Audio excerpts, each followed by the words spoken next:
I almost did the thing. I didn't unmute myself. But now I have. And I'm here to say hello and welcome to Great Train Layouts Live.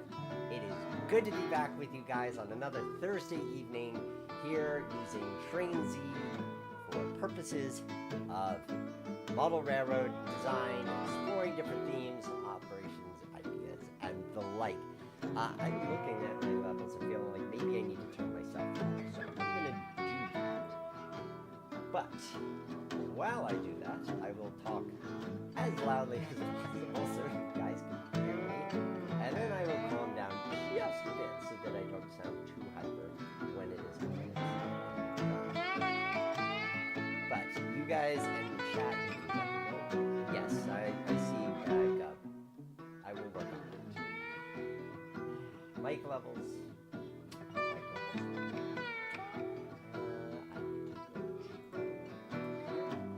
Sorry for the delay on this front, guys. It will only take a minute. Yeah, I hear that. I'll turn down the music a little bit more too to help on that front. Hi, Jimmy. Good to see you.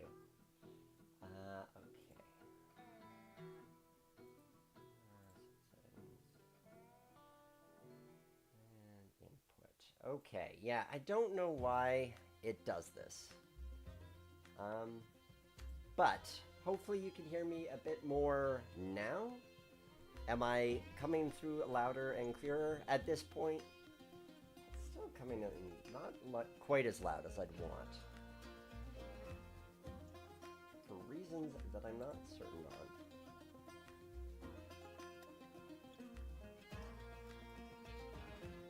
on. But yeah, hopefully that does the trick. Am I okay? I'm hearing perfect from White Star. So okay, thank you guys for your patience on that front. Let's get to the good part of the show where we build ourselves a train layout, and it is good to see. It is good to see you guys once again. It has been way too long, so we're gonna get into it, and we're gonna get in with a particularly fun one tonight because tonight we are going to the land of two-footers. We are going to Maine. That is going to be the main topic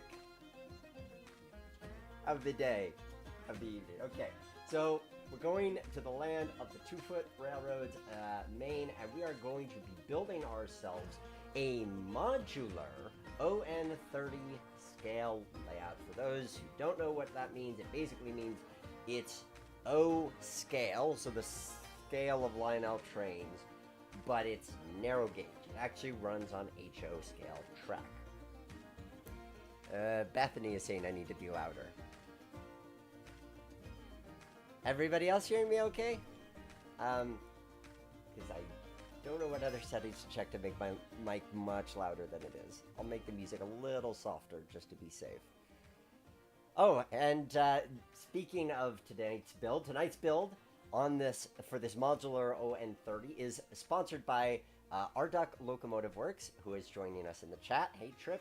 And we're going to be talking in a little bit about and looking at some of the products that they are offering so that you too could have super easy to assemble bench work to build a layout like this. So let us dive into what we've got here. So this has also been commissioned by Trip, the owner of Arduck, who came to me and said, Nick, I need 2-foot modular layout that fits this specific 8 by 10 foot space with these particular boards. So I thought, okay, I can relish that challenge. I've wanted an excuse to do Maine 2-foot stuff for a long time. So this is what I designed. 8 by 10 is a decent size, but when you're translating that into O scale, it gets kind of small kind of quickly. And so the idea with this is that we have the operations, but it's very much about the vibe. It's very much about the vibe and the feel of being in the woods of Maine. So I've opted for simplicity rather than loading up on track and switching. I'm still coming in too quiet. I'm sorry about that, guys.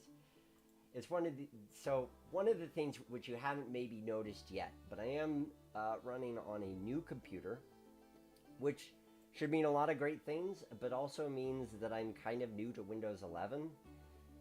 And so I'm still finding myself going, okay, how do I change that versus Windows 10? So that's where I'm struggling a little bit, because it's like, okay, I know where I would find this setting on 10, but not on 11. Despite the fact that I have turned my mic settings up for the input up to its full level. So, I know what I could do. I think I know what I could do. Hold on 1 second. If I go into here and I choose my advanced audio, there we go. Okay, I'm just going to boost that by 5. How does that sound? A little bit more. We'll go by 15. Okay, how about now? Now I should actually be doing the thing correctly. So I'm liking how those levels look. I'll turn the music up because I think you'll actually be able to hear me over it a bit. So let me know how the audio sounds. While you guys let me, okay, way better from GitHub, or GitHub, Gub 15C. Thank you, Gub. Okay, so now that the audio was out of the way, we're going to get to building this. So the first thing you're going to notice is, Nick, there's 2 sizes of track here. This is a plan that I conjured up in AnyRail, and that is deliberate. Because the main 2-footers, so you've got very narrow gauge compared to, say, the 3-foot of the East Broad Top or the Colorado Railroads. And then you've got standard gauge, which is 4 feet and 8.5 inches. That is quite the discrepancy. And that's what we've got here. So what we're doing with that is we are replicating a transfer yard, because obviously you're not getting cars from one railroad onto another. So the transfer yard we are representing with a track. I might turn that into more of a full-fledged yard in a bit. Oh, hey, Colin, good to see you. I might turn it into a full-fledged yard. I don't know yet. But at the very least, I want that piece of track to represent that this is, in fact, where we've got the transfer going between the standard gauge and the narrow gauge. And this first part of the show, for those of you who are new to Great Train Layouts Live, first of all, welcome.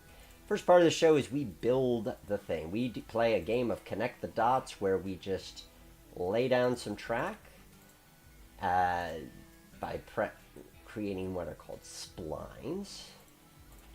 And we're going to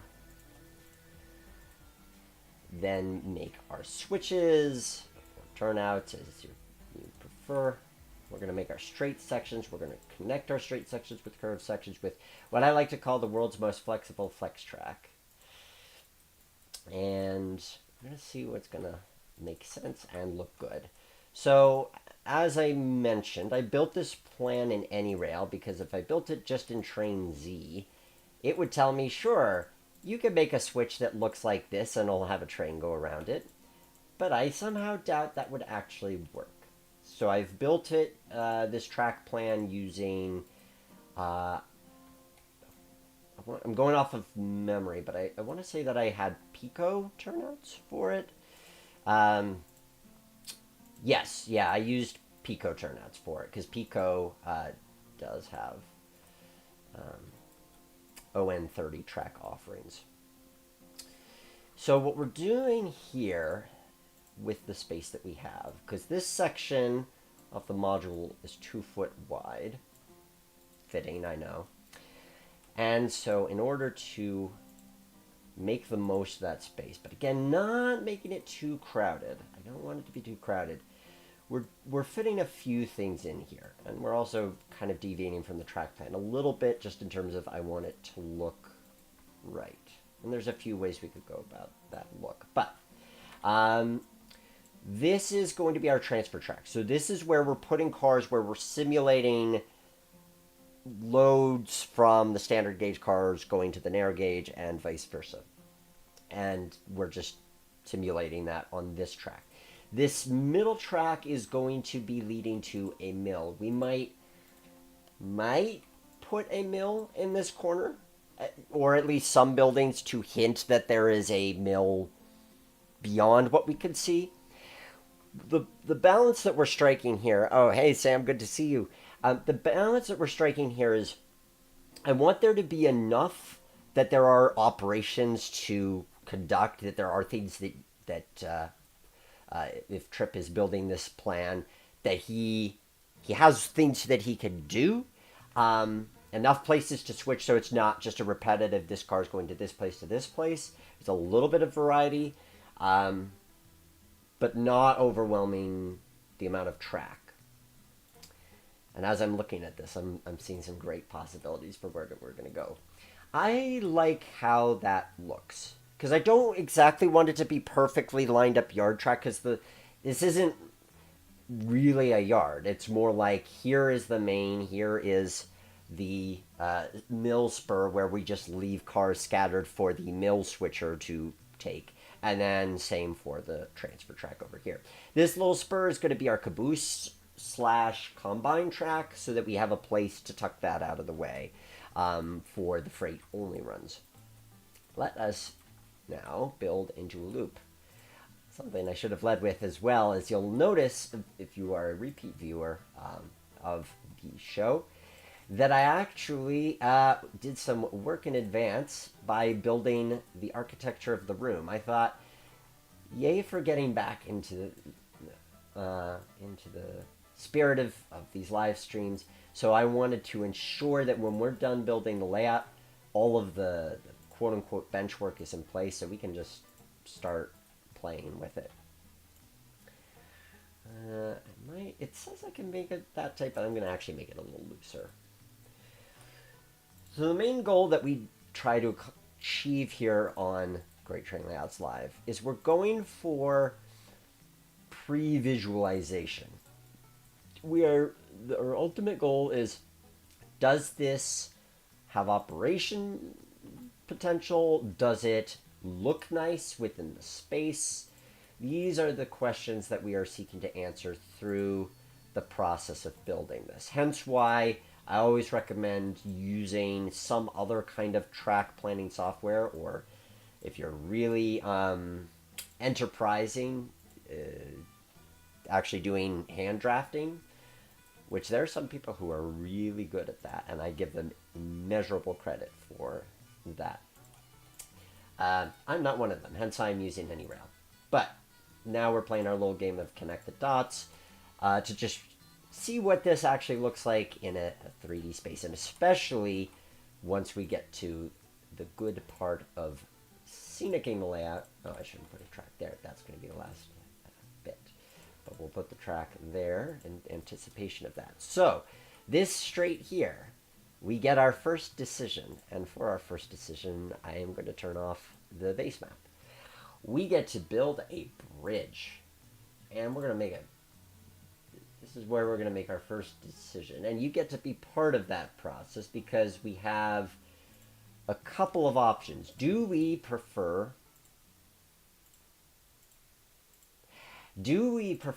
bridge A, this truss bridge that goes above the track, or do we prefer, what's the other one I had? Maybe I only picked one out. Yeah, there's the truss bridge. I thought I had another bridge picked out. Okay, do we either prefer that, or do we prefer B, a low trestle, which I'm just putting here because I haven't manipulated the terrain yet. So yes, cast your vote. Do you want to see a truss bridge or a trestle? Your vote can decide the fate of the digital universe. While you're casting your vote in the chat, if you're watching this live, we'll finish up our little bit of track here.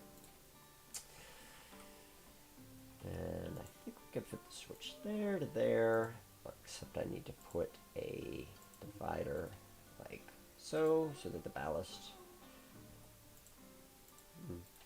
Oh, I know why that's doing that, because I need to put another one here. And what else am I needing to do? Maybe here?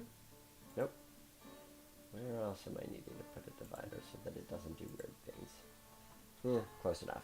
Okay, so this, I should say, what is the idea with this side over here? This is going to be our secondary town. Name suggestions will be welcome. Our secondary town has a essentially team track. I was thinking of making this a specific industry, and still might. I'd actually thought of making it a fuel dealer. What this is definitely going to be is this is going to be some kind of logging camp, because we want to have a reason to have those flatbeds with stacks of pulpwood. That was a big 2-foot commodity on the Sandy River and Rangeley Lakes. You could also do a slate quarry a la the Monson Railroad.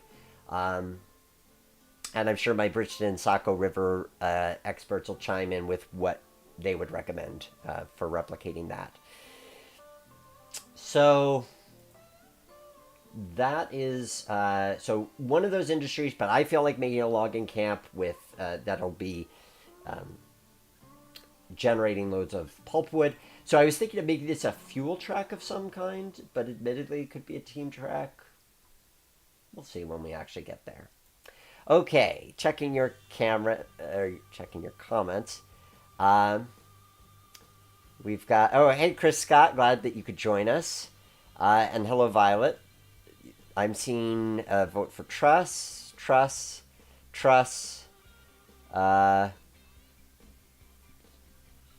Okay, we're going to truss it. We're going to trust our instincts. You're welcome. You come for the layout design theory and you stay for the bad puns. Or maybe you stay despite the bad puns. And that'll be that on the track lane front. Oh, I guess I should, well, yeah, this could be our starting point. Last itty bitty bit is we're going to build a locomotive, an engine shed here. So we're going to have one of a track that does this, and a track that does this. Like so. And we are going to get a shed that looks like this, and we are going to put it like so, and arrange it so that it goes about here. Admittedly not a perfect building. One might want to go with a roundhouse instead. I struggled. The challenge with Train Z is that despite there being a lot of assets that are available for download, when it comes to 2-foot stuff, there's less. And you definitely notice using a standard gauge roundhouse for an itty-bitty narrow gauge turntable. So we're going to kind of fudge it with this. We're going to finagle it to our liking, with the expectation that this is, again, just a kind of proof of concept. If you were really ambitious, you could make your own 3D model of a roundhouse and bring it into the game, and then you could try it that way. Especially if you were already going to, if you were going to 3D print it. That could be relatively straightforward. Jamie Lambert, town name for Maine, Wissahickisset. If I can say Wissahickisset. Wissahickisset. Maybe, not quite hitting, but maybe I'll consider it. Okay, so, with that, where do we want to begin? There's a lot of potential with this. Hi Pacific Productions. Thanks for the super chat. Unrelated to the topic of the stream, but the Acela 2 is finally real. I'm so happy. I rode that train to Washington, D.C. in 2019, and it was amazing. Yeah, I saw Amtrak They've had a long road to hoe with those.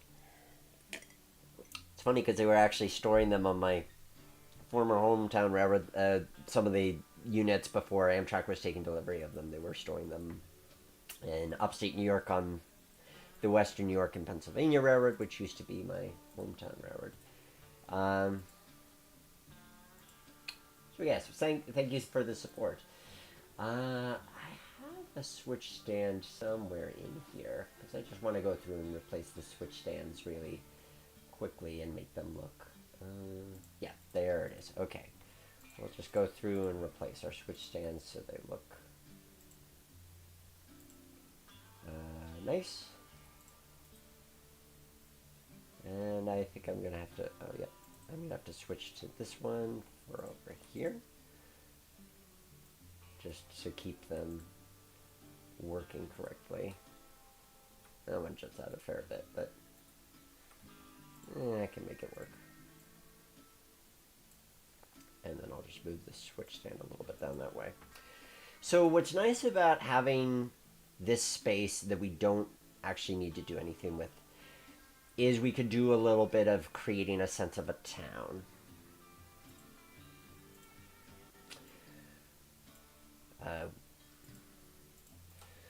The key is to make a town in which, because it gives it depth, the only trick is going to be, from a practical standpoint, you're doing a lot of switching here, and you don't want to be knocking your hand over buildings. Hello, Mikey. Glad you could join us tonight. Yes, it was quite the juxtaposition. You can see photos of it online of these old Alcos from the 50s and 60s tugging these 2020 train sets. It's quite a mix. Maybe I don't want to start with the town. I think maybe let's look at this mill as a possibility and see what we come up with as far as what makes sense. The one that I was thinking of, well, this is what I pulled out, which is a bit oversized for our needs, but we can always kind of hide part of it in the background. How do we like that as a look of a thing? Or do I actually want to, yeah, I guess I should.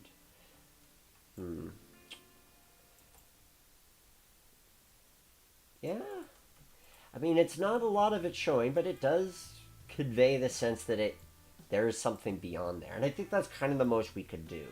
I mean, we could, if we were trying to do this prototypically, as far as fitting in a mill, this whole 10-foot long section could be just taken up by the mill and switching. So I think it really is a matter of saying we're alluding to the existence of more mill. So there's that. I think we need some kind of platform here. I'm worried that the tracks are too close. So my main 2-foot experts could chime in about kind of transloading practices.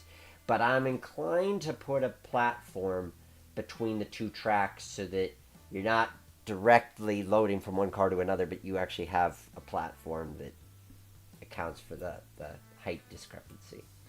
So I might have to push this track over a little bit to do that.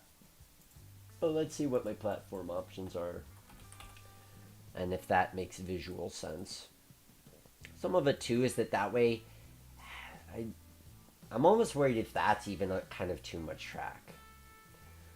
It's a vibe thing. Main 2-foot, it's this wonderful irony that we're dealing with narrow gauge, and you think, okay, so we're dealing with narrow gauge, so that means that we have... brick feels too formal. But maybe brick's a little different from all the wood. I know I have some wood ones. We'll come back to that. You would think that by virtue of it being... Yeah, this one, the problem is it doesn't have a back, as much as I wish it did. Or the wood narrow one.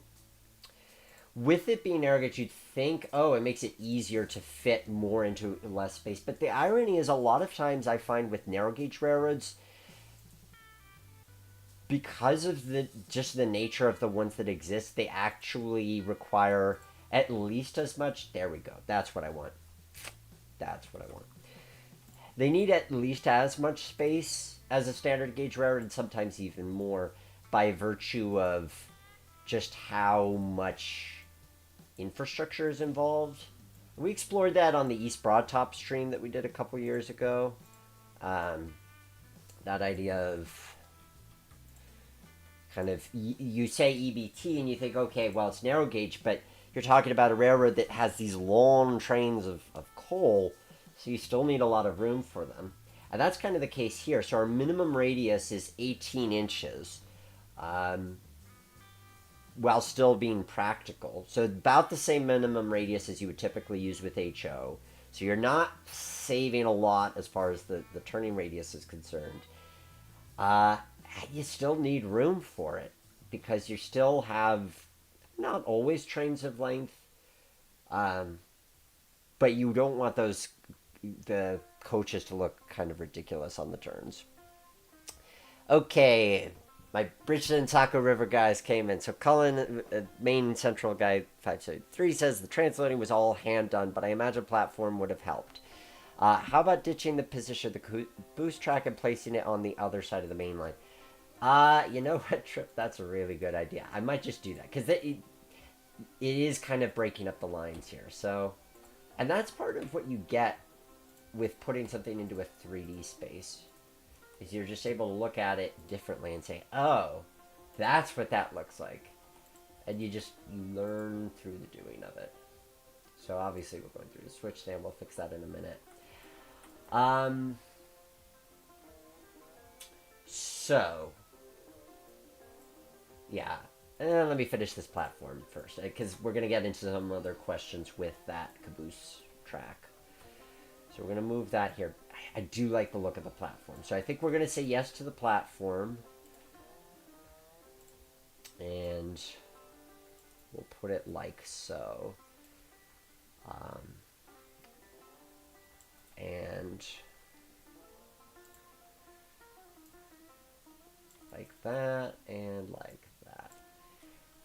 And I do like what that does. I think we'll extend the platform so as to that way we can fit a full 40-foot boxcar on the other end of it, and there's still something to it. And yeah, I think I'm going to need to go even longer if I'm going to fit at 40. But the advantage is now I have that room and it doesn't feel like it's intruding on that caboose track, which is nice. Yeah, we can definitely fit it in there. I like that. That makes me happy. Okay, so with that question out of the way, let us talk about the town or what we want to do here. So I would love to have room for a station, such as this model here, which is actually New Phillips from the Sandy River and Rangeley Lakes. That does look nice. It does also mean that you're putting a building in front of where you're conducting switching. These are the trade-offs. It's not a terribly high building, but it does mean reaching over a building. Does that matter when it comes to making this for Train Simulator? No. It also wouldn't matter if I've modeled this space as though you're accessing the layout from inside, but if you were accessing the layout from the outside, then it really doesn't matter to have that there. But here's where we're getting into a little bit of the experimentation. The question I'm playing with is, what if we made the caboose track or combine track a siding that goes to the platform? I'm not sure that I love this.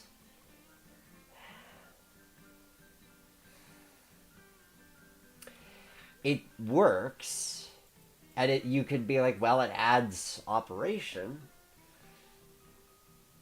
by virtue of the train coming in and actually pulling onto the station track. It depends on if one's going to find that tedious. Is it tedious to, okay, my train's coming in and then I'm backing into the station, which is prototypical. I don't know if it's prototypical than any of the 2-footers, but it's definitely there are stations in real life. Actually, it is. I'm thinking of Bridgeton Junction. So, or Bridgeton Junction or Bridgeton, the actual town? Colin, help me out here. I think it's Bridgeton, the town. So on the Bridgeton Saco River, there was one station that needed to be accessed via Y, because if the main line actually bypasses the station. So maybe this is the way to go, because it adds a little bit more to do. You could also just put a secondary platform here so you don't have to back the train in every time you're making a station stop. But it does add something. I'm going to leave it for now. I kind of want to finish up the building placement here to see what I think. I really do like that station as a model, and I feel like this should feel like a town, ergo it should have a larger station. So I'm going to say we're going to leave that station for now. One of those red, white, and blue bar cars. You're right. I don't think I have any... I have bar cars, but they're not the red, white, and blue. Maybe I can grab one off the download stick. Yep, there we go. It's not... I don't know if this is going to be exactly prototypical for the era, but it will look nice. Here is what Gub was referencing. If we put one of these guys right here. I mean, it's certainly colorful. I mean, I don't know if it's accurate for the era. I do not know my Bangor and Aroostook paint scheme history timeline, but it looks colorful.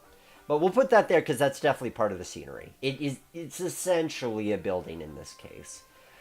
Okay, what to put here? I feel like I want some kind of machine shop or something, because obviously these main 2-footers had to be self-sufficient. I think there's some cases of where railroads might have loaded them up onto flat cars to take them to bigger shops like in Portland, but they'd still need a tool shop. So let's look for...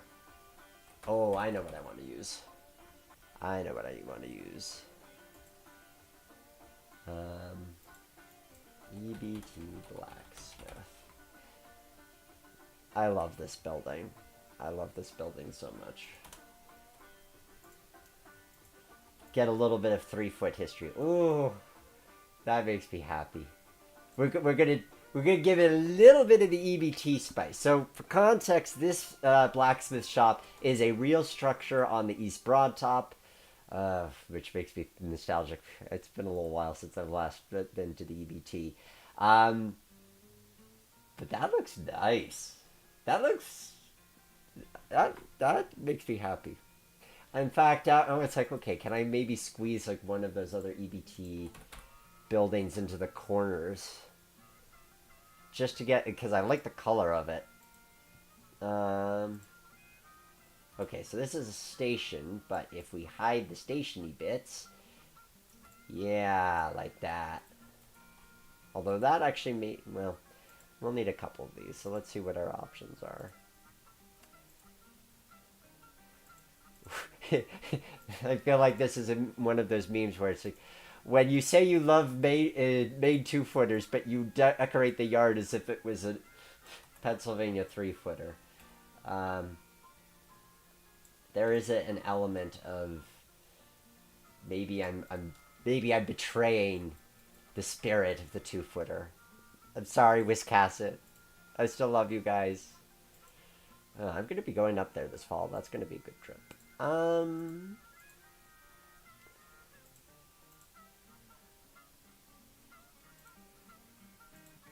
I forgot how many buildings the EBT had. There we go. Yeah, something like this.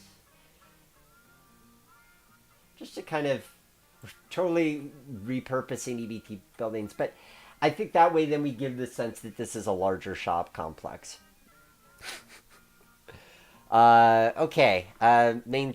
Colin, thank you for the correction. Station I was thinking of Was it Harrison? There was a Y at Bridgeton, so trains could go from Bridgeton Junction to Bridgeton, spin the power around, and then go from Bridgeton up the Harrison branch.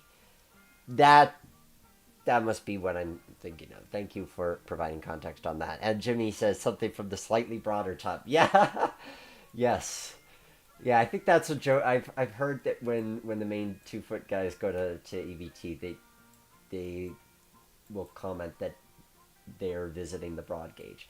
Okay, I like that because it makes it feel busy.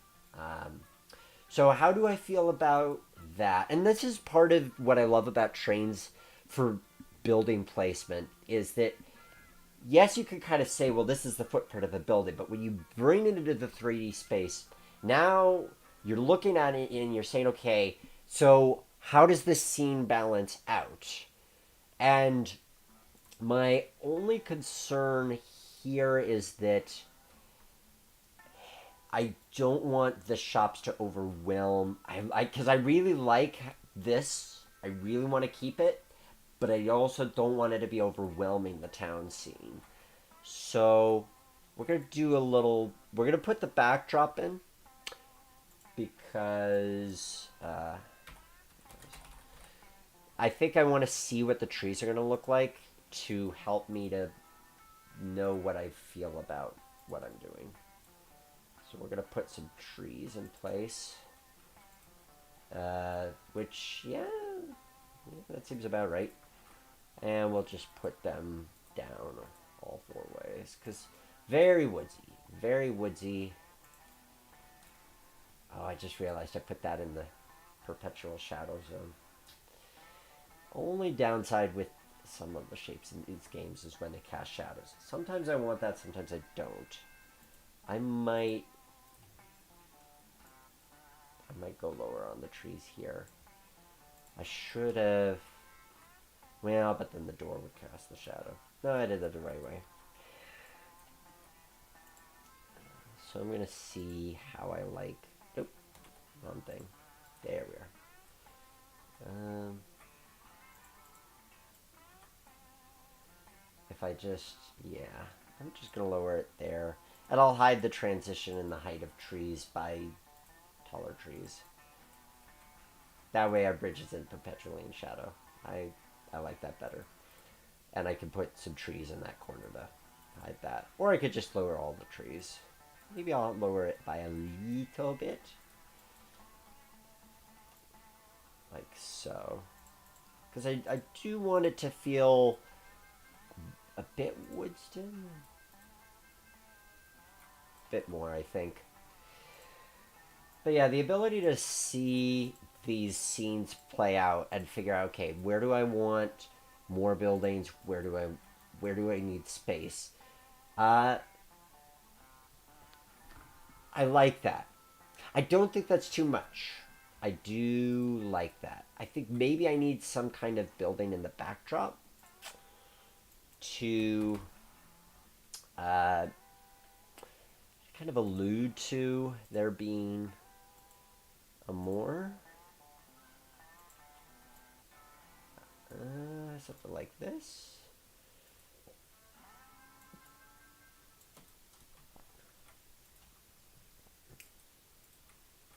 Although I actually want to see what that looks like if I put that over here. Does it look really strange if I put it there? Kinda, yeah. One can do custom backdrops in Train Z, and occasionally I will for the sake of certain projects.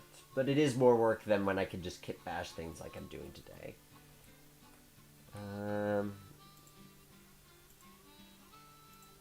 This is the one I was thinking. I think this is going to be too much.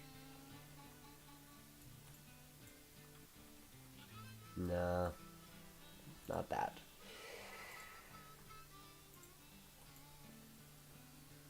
So it is always interesting to experiment and say, okay, does this work? Does this not? I just had an idea. I think it's going to be too much. But this is why we play around. I just thought to myself, what if this was a big mill town? And what if we actually want to allude to there being some kind of big mill. And I'm not sure the answer to that is yes, but I just want to see what that looks like. So I'm going to move this building over here for the moment, and I'm going to move this building over here. I had a momentary, because there's so many of these... no, it's too much. I like it. It could work, but not for this. It's a bit too imposing. I do love those New England mill towns, though. There's like Lowell, Massachusetts. They are their own kind of vibe. I think I'm happy with that. So, catching up with you guys in the chat. I could either make the station track a runaround, and I'm glad that you approve of the EBT main fusion, and coal and steel railroad videos. You could do more boxcar, like you cut them in half, use them as flats. Could. So if we go with, just for the sake of just filling out this track a little bit more, since we're acknowledging that these are, nope, wrong, there we are. Since we're acknowledging that these are kind of building flats anyway, that kind of strangely works. I mean, the boxcars are a little bit of a mixed era, but I do think that you're right, coal and steel. That's the way to go on that front. Pacific Productions. You took down your model train layout. You weren't using it. Maintenance nightmare. Small loop. And now you're getting that fun from trains. Yeah, definitely building a layout to be solid operationally is important, because if it's a hassle, you're never going to play with it. Defeats the purpose. Hello, Kevin Seibert. On30 is O-scale track, or O-scale trains on HO track, right? Yes. So that's one of the reasons it's approachable, and why I'm glad we're talking this. There is such a thing as ON2, where the rails are prototypically 2 feet, but honestly, to my eyes, On30, you're talking a difference of 6 scale inches, which is how many millimeters? It's not the kind of thing I notice. It's a lot more accessible, too. I've seen ON2. It's impressive, but it's massively expensive, and good luck finding rolling stock for it. And I hope you love scratch building. Challenges. Now, as far as your point, Maine, about make it a runaround, the challenge if we make it a runaround is that this is already an 18-inch curve. So it kind of... Well, actually, no, I think I made it a 22. But I made it a 22 because that's the minimum radius of the locomotives. So I can't technically make a tighter radius in here without kind of violating what the stock's supposed to be able to do. Now, I could reduce the radius of this and so forth, but then you get into having to make a switch, and it becomes kind of a repetition of this. I don't want the sides to feel like mirrors of each other. So, because yes, if you made the station a runaround, you could have a passenger train or a royal bus there while the freight goes around. That is true, but it's also true you could just tuck the passenger train in while the freight goes around anyway. It's clunkier, but given that we're talking about a really small operational footprint anyway, I don't know that that's a bad thing. It's always about trade-offs. You're always making trade-offs with a design, and I think that's the trade-off I'm comfortable making. And I will say I really like how this half is looking. That's good. We could, if you're envisioning doing a custom backdrop, I'd see more houses and that kind of thing along here. So it's not just all woods. There's definitely a lot that you could do with painting your own backdrop or having a photo backdrop. But I think for the sake of illustrating, does this work as a town that feels like there's things going on? The answer is yes. And truth is we could play with that even more. I'm tempted to. I'm looking at this and I just had the idea. I could put in a crossing here. Because I was thinking about putting cars next to the station. And I thought, well, if there's a road that. So there's a parking lot, obviously, so you have a couple of cars. But then a road that cuts in this way and goes along there. Like this. Because obviously we could put crossing here. I'm going to hold off on that. Because there's no doubt that we want at least one railroad crossing, maybe two. But I want to think about where we're putting them. So I'm going to hold off on that idea for now. Yes, Jimmy Lambert.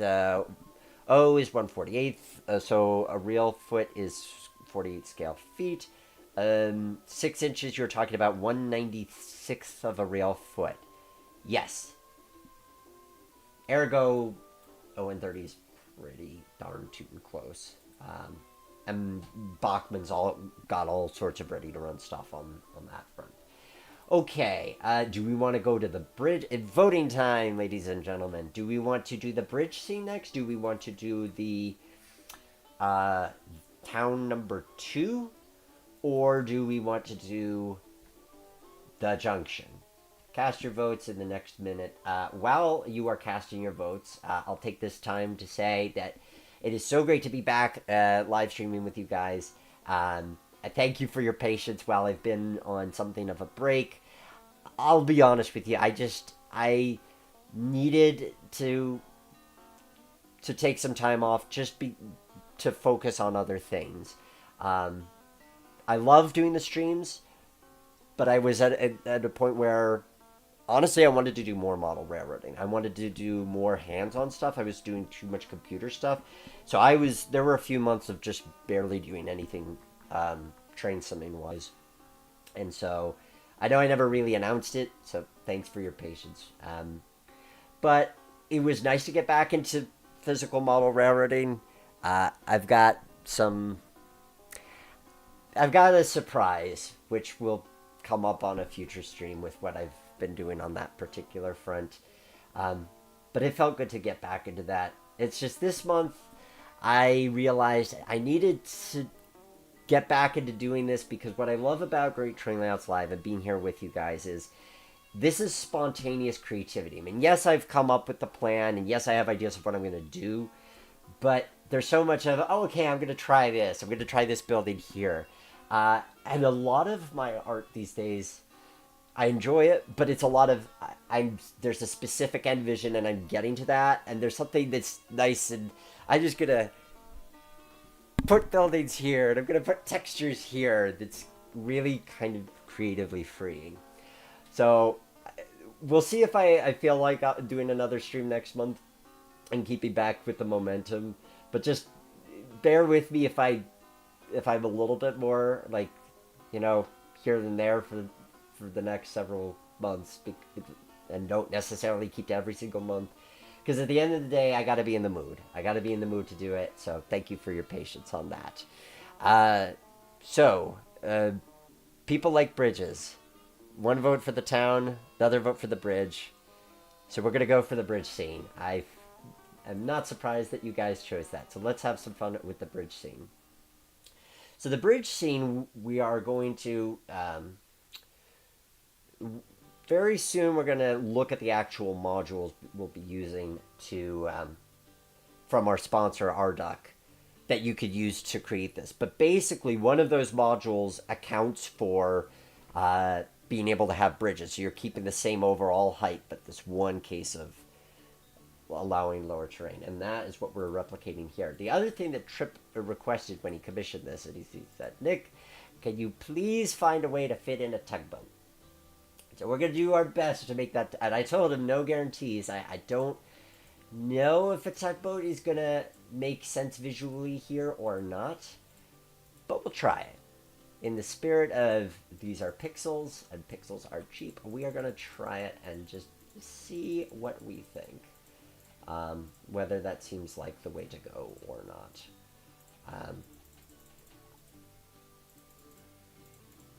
Sometimes it is a case of, like, when you're modeling, you have a model that really doesn't fit with. No, I'm not saying this definitely won't fit, but sometimes you have something that really doesn't fit with what you're choosing to model, but you love the model so much you say, I'm overriding. I'm using my modeler's license because I just really want to have this thing here. That seems about the right height to me. If I go too big, then it's going to be like, where's the supports? I like that as far as the terrain's concerned. I need to manipulate the fascia to fit that so that it accounts for that bumpity by way of putting a couple of spline points here. Like so. That should probably do the trick. Oop. I might put another one here. So, while I am working on this scene, are there any particularly exciting projects that you guys have worked on in your own model railroading, in real life? It's always great to see some of the familiar faces and names join in here. And so I like making a space in which you're here with me, you're watching this going on, but it's also kind of a hangout. We can be chill. We can let it hang out a little bit here.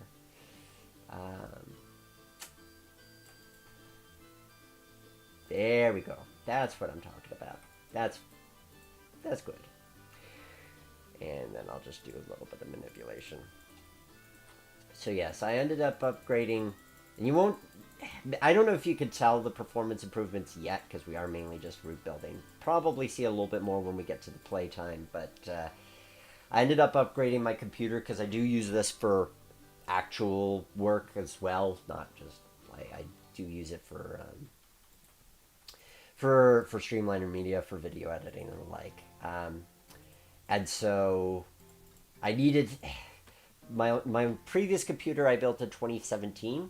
It was using parts from 2011. So the time had come. And the result is a machine that I get really good frame rates with Trainsy, and that it is nice, I will say. Gub15, you've been working on the Cobalt. I take it that's a personal project of yours. Hope that's proving fun. You may leave the tugboat out. I'll find a home for it. No, well, I'm going to try, Trip. We're going to try to make the tugboat make sense. If it looks too goofy, then we'll omit it.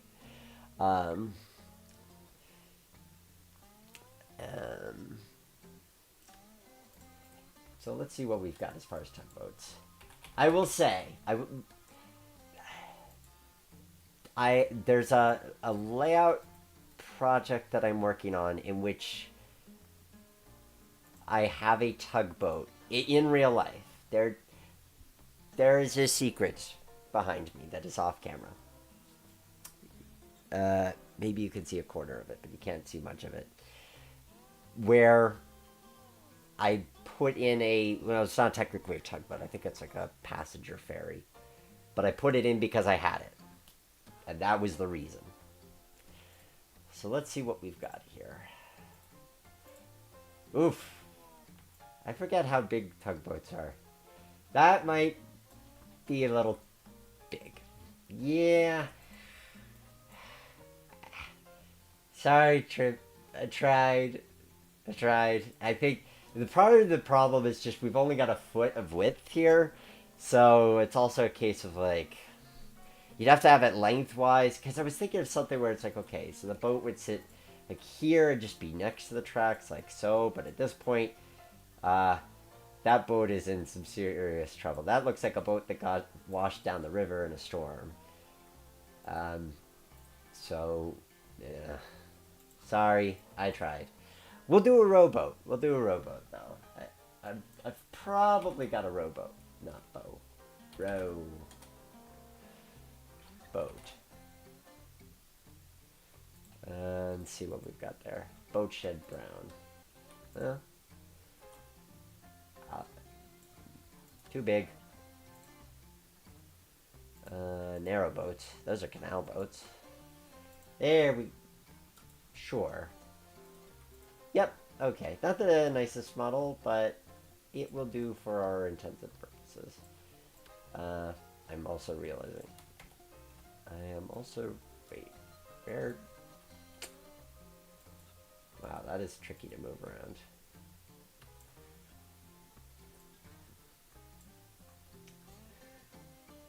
There we are.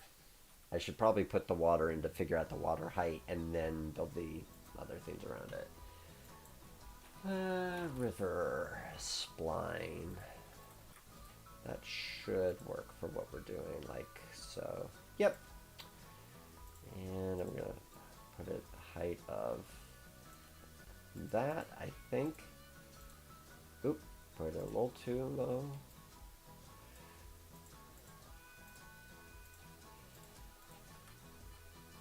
There we are. I'll need to raise that fascia. I just realized I'm building everything on the fascia layer, aren't I?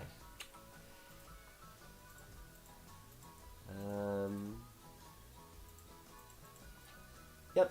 Well, at least I didn't put everything on the fascia layer. Just a couple of items. And I can fix it before it's too late by way of switching back to the root layer. And then I'll lower this rowboat back down.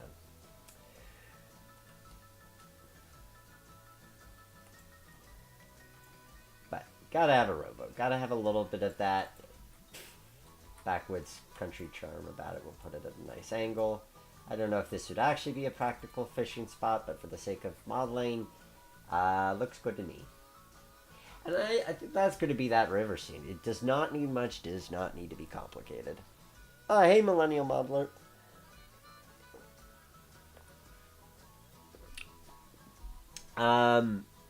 Excuse me. What about having a cut in half coming out of the backdrop? Tripp's model's already assembled. I don't think he wants to cut it in half.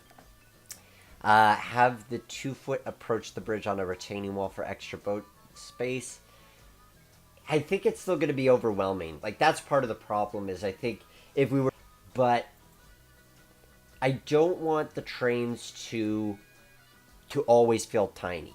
This is the interesting thing with Maine 2-foot, having experienced it in real life, is that there's times in which you're standing next to it and it's like, my God, this is small, especially when you put it next to the big boys like that. But when it's out on the line, if you're not looking at the crew in the cab, it kind of looks like an ordinary train. I don't want it to always be dwarfed by what's around it, is what I'm saying. I want times where the train feels big and normal, if that makes sense. If it's not a good fishing spot, just say he's on his way to a good fishing spot. I think he's already got his line out, but sure. We'll go with that. Okay, let's just continue moving around the layout counterclockwise. We've got a corner here. Corner means a couple things. Now, we could technically put in a switch here and put another siding off of that. Do I want to do that? No. Partially because I think this is, as I started the stream with, part of the goal with this layout is the vibe of 2-foot. Part of it is the space. And so much, if you've ever been to the Wiscasset Waterville in Farmington in Maine, which if you haven't, you totally should. It is an amazing operation. And amazing how they've rebuilt that railroad from nothing over the past 40 years. So much of the atmosphere of that railroad is because it's in the middle of nowhere. And you're just going from point A to point B. And I want this layout to capture that. It'd be very tempting to be like, oh, let's put in another switch there with another track that could be worked. And there's nothing wrong with that. I mean, let's be clear. This is all personal taste. But I kind of just want to do it as trees. Especially because this is our one corner of nothingness where we could have a backdrop. Over here, we can kind of have a backdrop. I mean, we could put our tree row here so as to have a backdrop when you're looking at it this way. but I don't actually know if I'm going to do that. I have a different idea with what I want to do there. So, I think this is just going to be trees. And to do that, I'm going to grab some alcas. Like so. And some sosnas. And some yazans. Like so. We're going to really make it feel lush and thick. I want to put a small tree in front of the tracks just to give a little bit of small, he says. Can I do that, or will I see that? No, I'll see that there.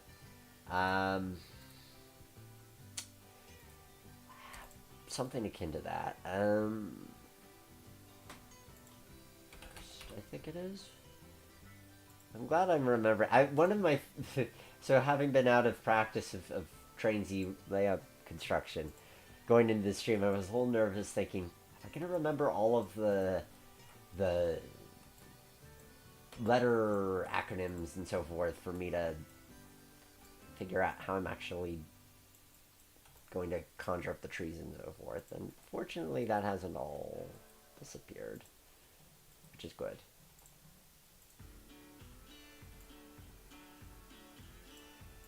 Like that. Like that.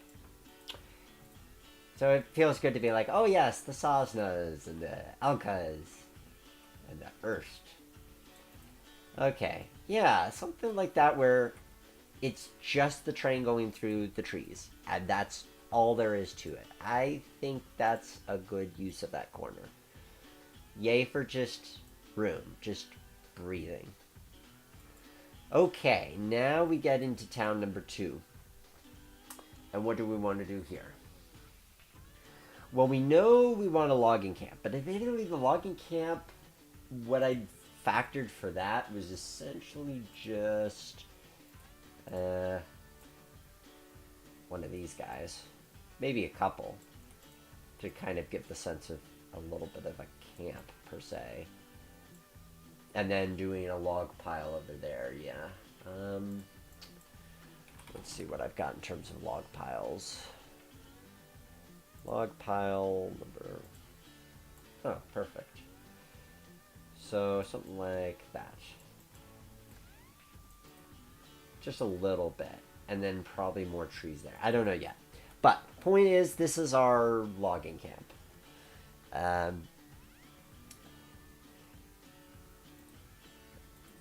So when I look at this, what do I want to go for? What kind of feel?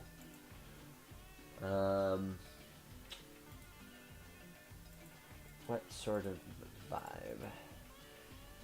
I mean, this is a cool kind of station. It calls it an engine house, but I actually think this might be a station of some kind. No, that's an engine house. I thought there is a station that goes... I think that's a slug smasher. Let me see if I can find that. Slug smasher. Because I think that...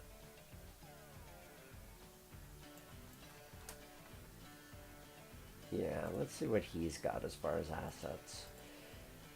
Because I'm thinking my way through... Okay, the oil... That's what I was thinking of. Phillips Station. So, also cool engine asset. And admittedly, the plan B we could do is we could put this here, and then just have the track go off to the side. I know I'm sort of backpedaling. Nope, don't backpedal, Nick. Be strong. Stick to your guns. It was worth an experiment. Okay, so... This is certainly unique. It wasn't what I was going to do at first, but I look at it and I'm like, okay, so this is Phillips Station. This is also off the Sandy River and Rangeley Lakes. I'm like, it's a different kind of a vibe. And it's also true that because we don't have tunnels or duck unders or anything like that, I mean, we have a duck under, but we don't have tunnels, we don't have overhead bridges. It might actually be kind of interesting to have a station that obscures the train. It wasn't what I was envisioning, but maybe it's what I need. It's the station I need, even if it's not the station I deserve. What do you guys think? I'm not certain on it. I'm not certain on it yet, but it is interesting. While we sit with that, we want some cabins. We want some cabins to suggest buildings. Oh, and I did want a kind of gas station type of thing. Or, well, I was thinking, wait, that oil tank would be perfect. There we go. So this is what if we're sort of treating this as a fuel depot, but it could also be a transload track so that you don't only have to take tanks there. That might actually be the way to do it. It's pretty good. Oh, I'm realizing I need... Silly me. I don't have any water towers yet. This is also a thing. I think we need one. That's the thing, is I do think... I do actually have one. I do think we need a... We need a water tower somewhere. Oh, Trip, you love that station. Okay, good. I'm glad to hear that, because it's like, I don't know, this is such a different... This is what I mean by being spontaneous, guys. It's like, I had a different... I was thinking more conventional station. But it is different. It is distinct. And it's very much rooted in Maine 2-footers. Oh, good. I'm glad you guys all live good. Would also be a great structure if you decided that you wanted to put a staging yard somewhere to hide it eventually. Maybe. I think you'd have to do that like elsewhere. I think that would be more like if you put it hypothetically in this corner, and you were building a staging yard off of that. That's probably where I would do it. Well, great. I'm glad to know you guys love the station. So, while we are halfway through this build, I am going to take a moment to spend some time talking about the sponsor of this episode, Arduc Locomotive Works. So, if we go over here, we're going to take a look at what they are offering. So, they have these... So, Arduc has been in business for about 5 years.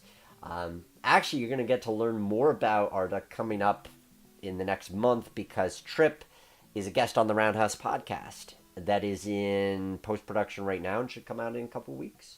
So I get to talk to him about his business and making his amazing models. So Arduc is primarily known for their locomotive kits. So we'll take a look at we could take a look at those now. Sure, why not?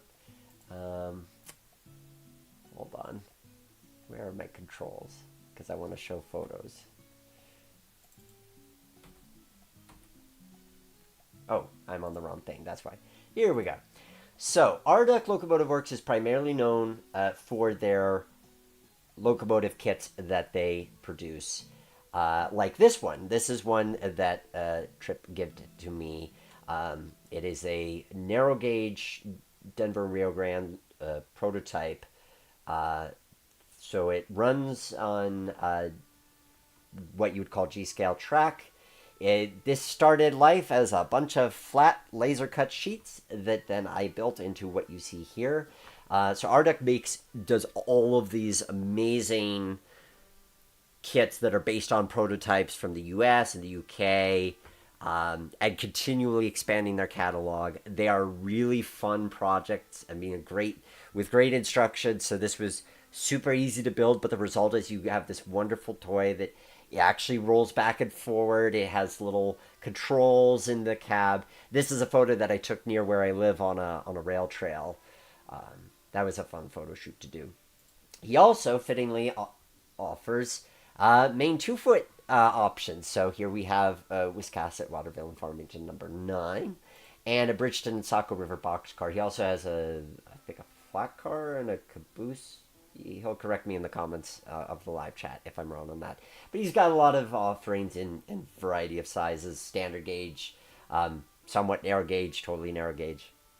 So this is what he's primarily known for. These are amazing. Tonight we're here to also talk about these modules. So benchwork may or may not be your favorite part of building layout. Honestly, for me, it's not. I like the part where I can just build the scenery on top. And also, depending on tools you have. So I have tools, but my saw is in storage and I don't feel like digging it out because I live in an apartment.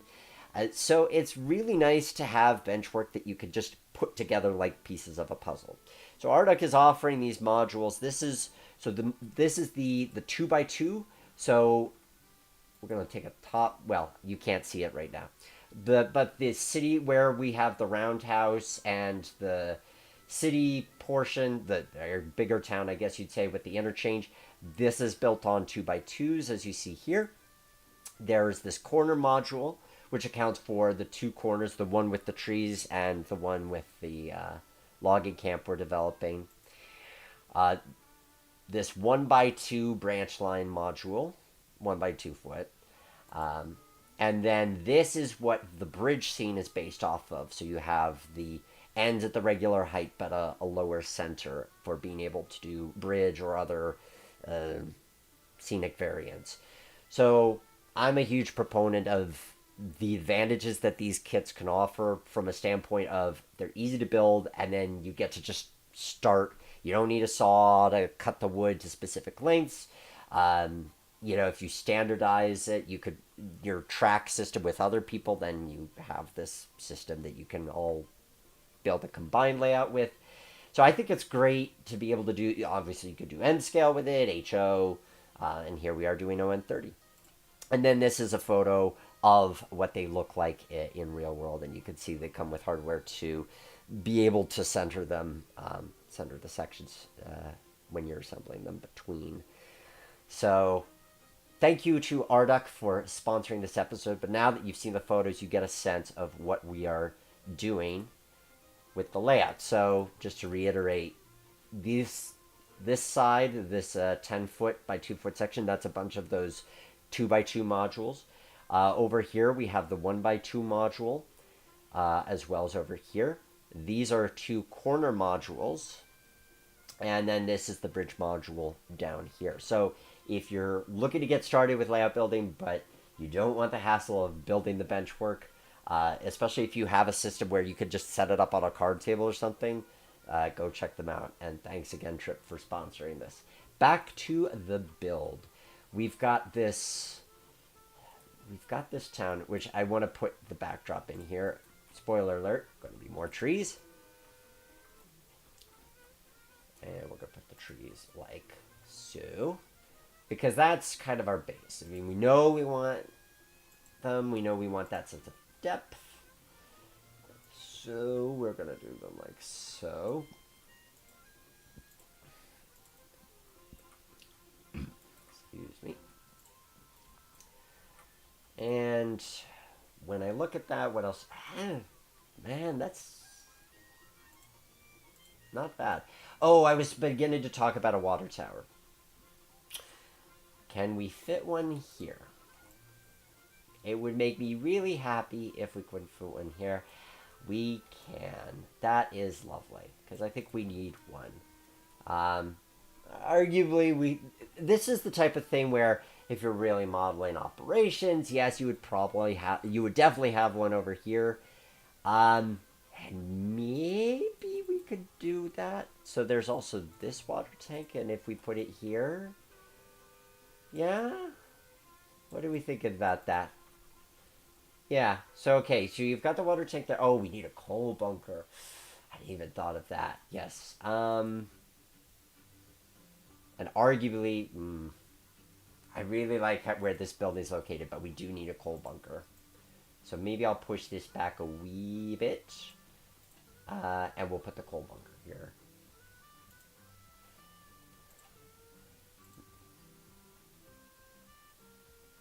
Nope, not what I wanted.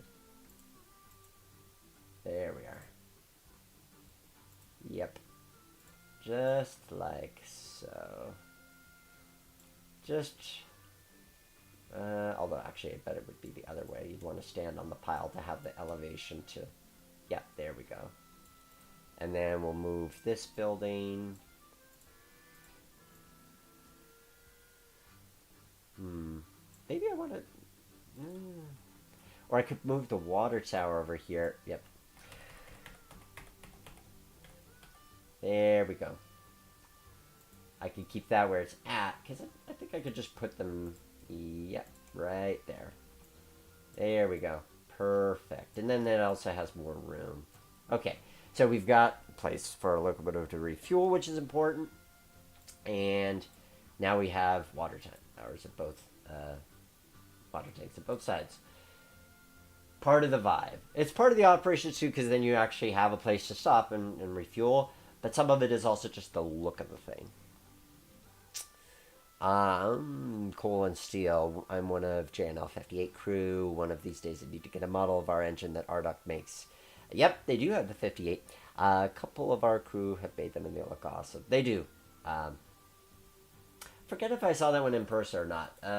Arduck had a really great exhibit up at the Amherst train show. Maybe that was one of the models he was displaying there. Maybe.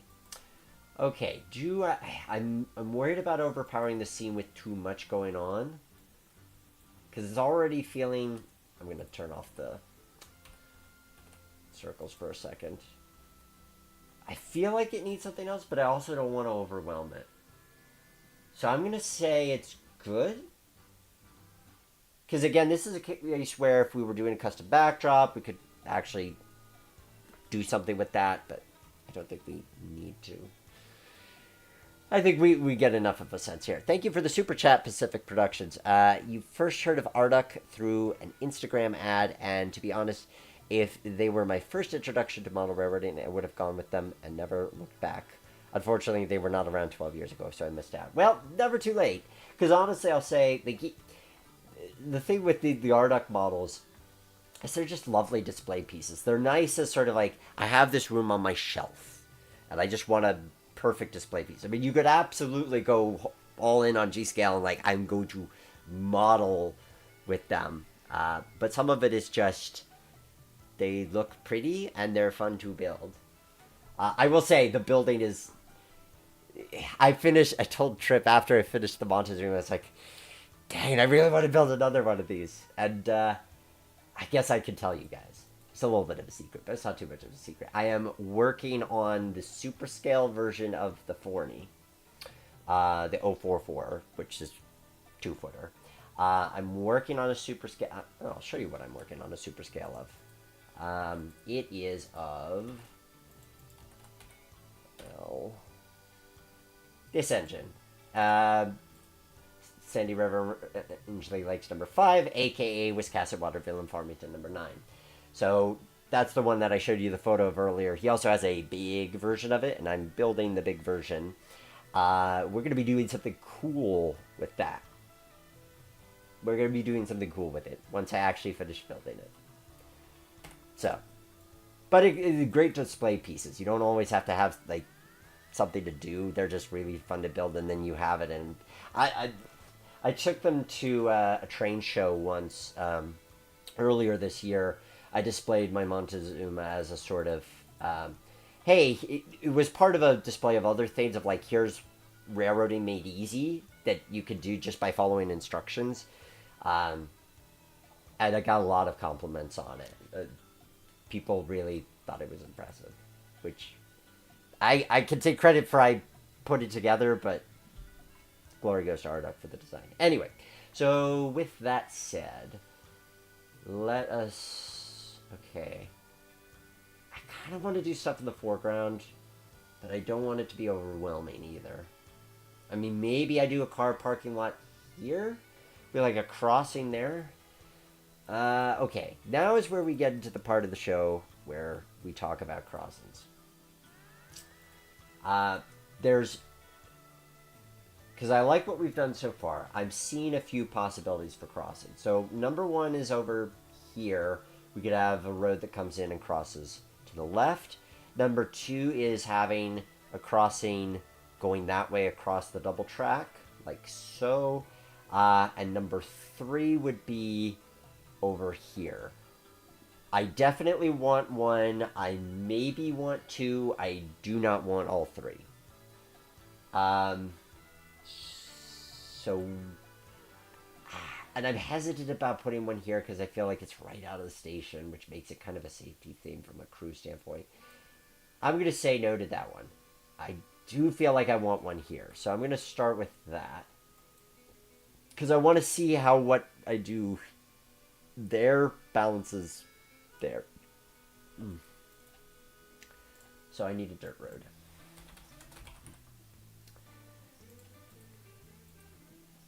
Something like...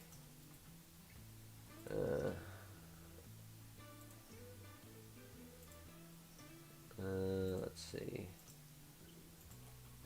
Not these. I guess I'll do the JR road. Yep, like that. And then we can do... I just realized I need... What if I have 2 foot... Wonder if I have 2 foot crossings.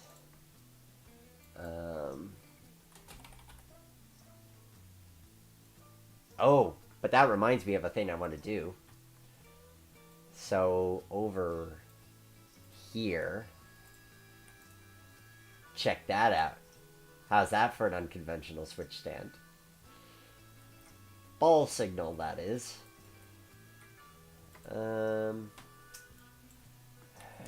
Foot? I know I have crossing things somewhere, but I actually kind of forgot to look them up.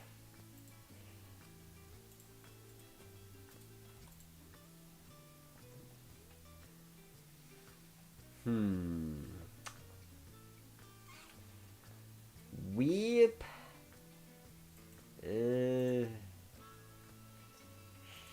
Oh, I'm gonna need that though. While I'm thinking of it, I need that over here. And there.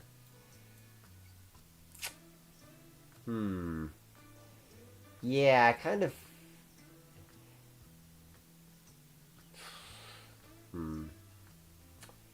Weep. I'm not gonna worry about that right now. Instead, I am gonna find. I think it's B and M. I want not a B and M milepost, but I do want that. Although that one looks very bright and cheerful. Maybe one that's a little bit weathered. That weathered? I mean, it is in the middle of nowhere of Maine, so sure. Although maybe not that tall.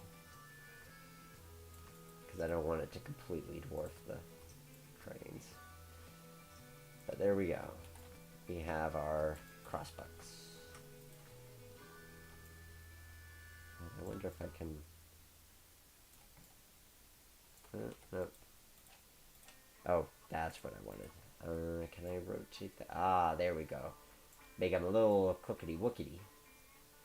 That's... How do you make things look like they're in the middle of nowhere? You make them somewhat crooked.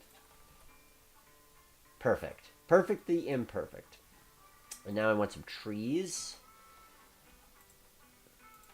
So, I'm going to see what... probably... like so. So the key with this is I'm envisioning this segment as you see it from both sides.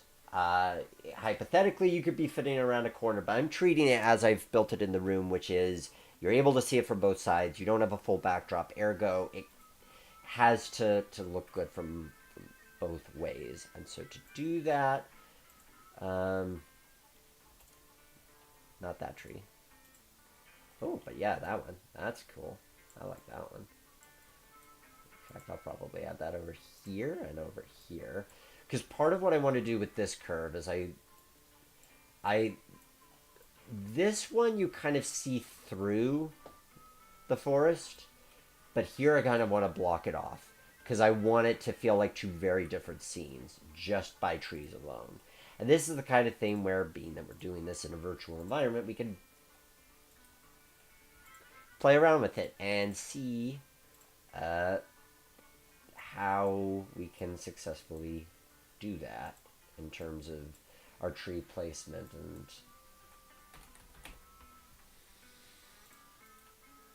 where we're putting, if we can get a dense enough forest going that the trees effectively serve as a view block.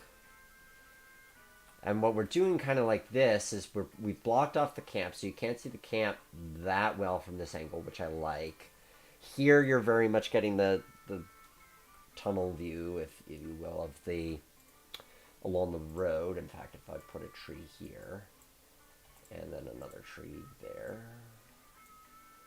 I really like that Elka model. That's a nice Elka. And then we'll put some more Yazans there. But basically trying to make it sort of, we are looking through. And I'm realizing I need some more bushes, so we'll go back to the bushes.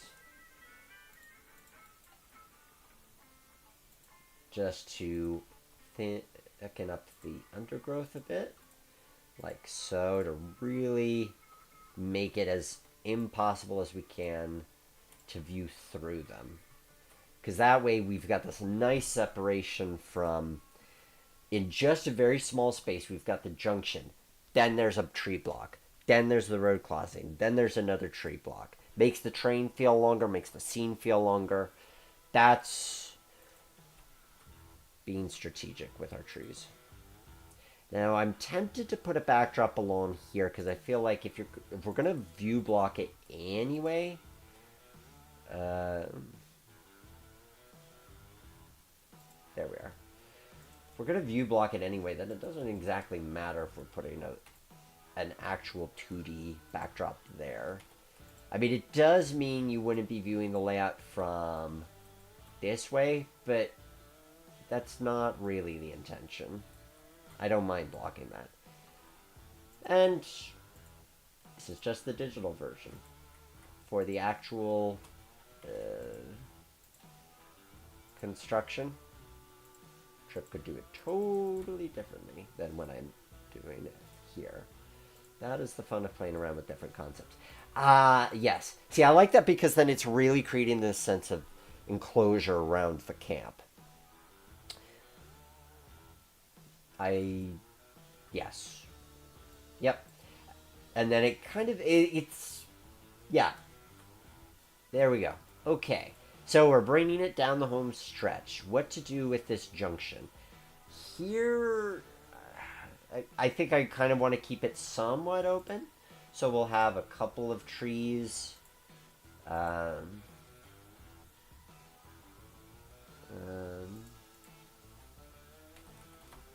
Yazans or... Yeah, the key is I need smaller tree models, because the bigger tree models are just going to be so big. That's pretty. And maybe... Yeah, see, stuff like this, it's a cool model, but it's also true that you really can look right through it, which we're trying to minimize. Maybe I need Sosnas. Maybe. Oh, yeah. Yeah, there we go. That's what I wanted. So we're going to create this kind of sense of like the forest sort of thins out just enough that you can kind of be looking through it. Because I think the advantage that provides is that we're giving a sense of depth. And we don't have a lot of depth to work with. This is only a foot deep. Not a lot. Especially in, it's a foot in O scale, which reduces our depth further. But I like that. I think that it gives a sense of, because even on this side, if you're looking through, you could still kind of see into it. And maybe I'll just lower that a little bit more. So you, as if you're looking into the scene. It forces, you're making your viewer do a little bit of work. Or yourself, because you're having to look into the scene. So. And then we'll just do some... I'm almost tempted to just do kind of grass stuff here. I'm almost tempted to just do that. Because I feel like the corner... It kind of lets us transition into... In fact, if we just delete this tree. Part of the goal here is we are trying to transition from the super tall trees into no trees.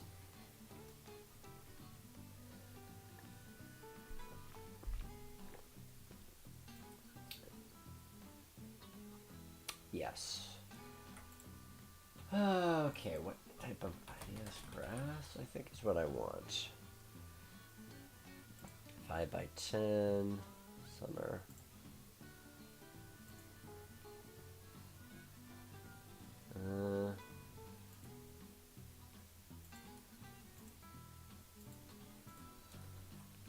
Yep.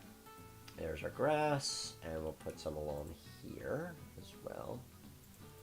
Probably also the thing I need to place, come to think of it, along here, but I also feel like I need some dirt there, so I'm not totally resolute on that. I can come back to that.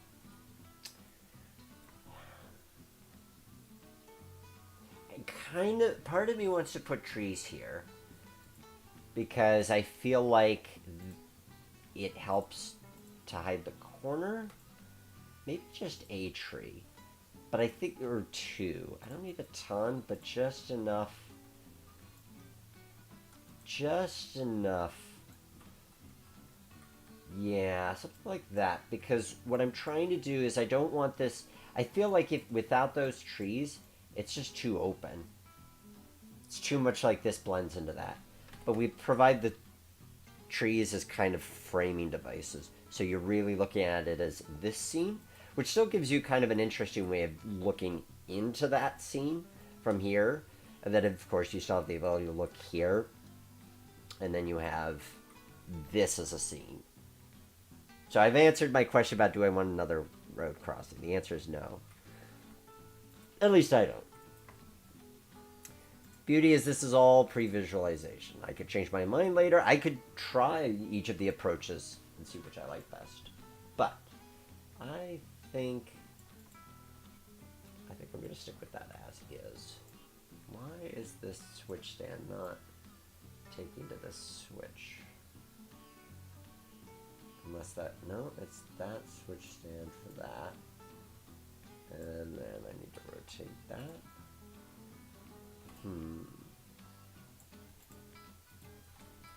Interesting. Why am I not having a successful switch stand when I clearly need that switch, the switch stand for that switch? Maybe I'll rebuild that switch just to ensure that I get a switch stand.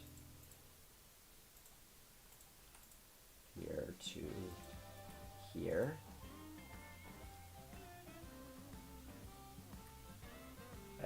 Interesting. I think I know what's going on. I think I need to split the tracks. One of those, it'll work in the real world, but Train Z kind of doesn't like it type of things. Strange. Why am I not seeing it? Oh, I know why I'm not. I know what's going on. It is because Train Z is like, you connected this to a turntable, and I shouldn't be confused, but I am. So there we go. We do that, we put the switch stand in place, and it still doesn't work. Train Z. You're killing me, Smalls. This should be working, and yet something about it is not, for reasons I'm not entirely clear on.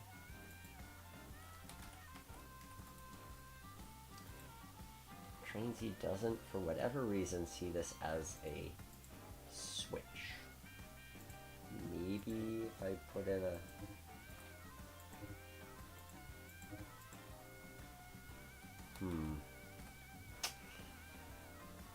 Yep. Okay, I'm going to delete both of those. I'm going to do a little bit of... Oh. That's why Train Z doesn't like it. Okay. Interesting.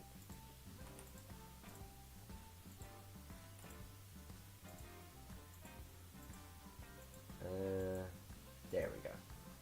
And then can I do the things I want to do?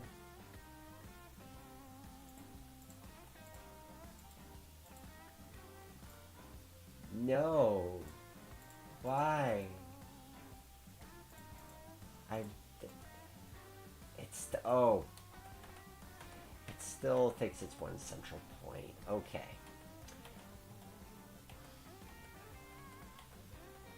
Well. Okay. Huh. Fascinating.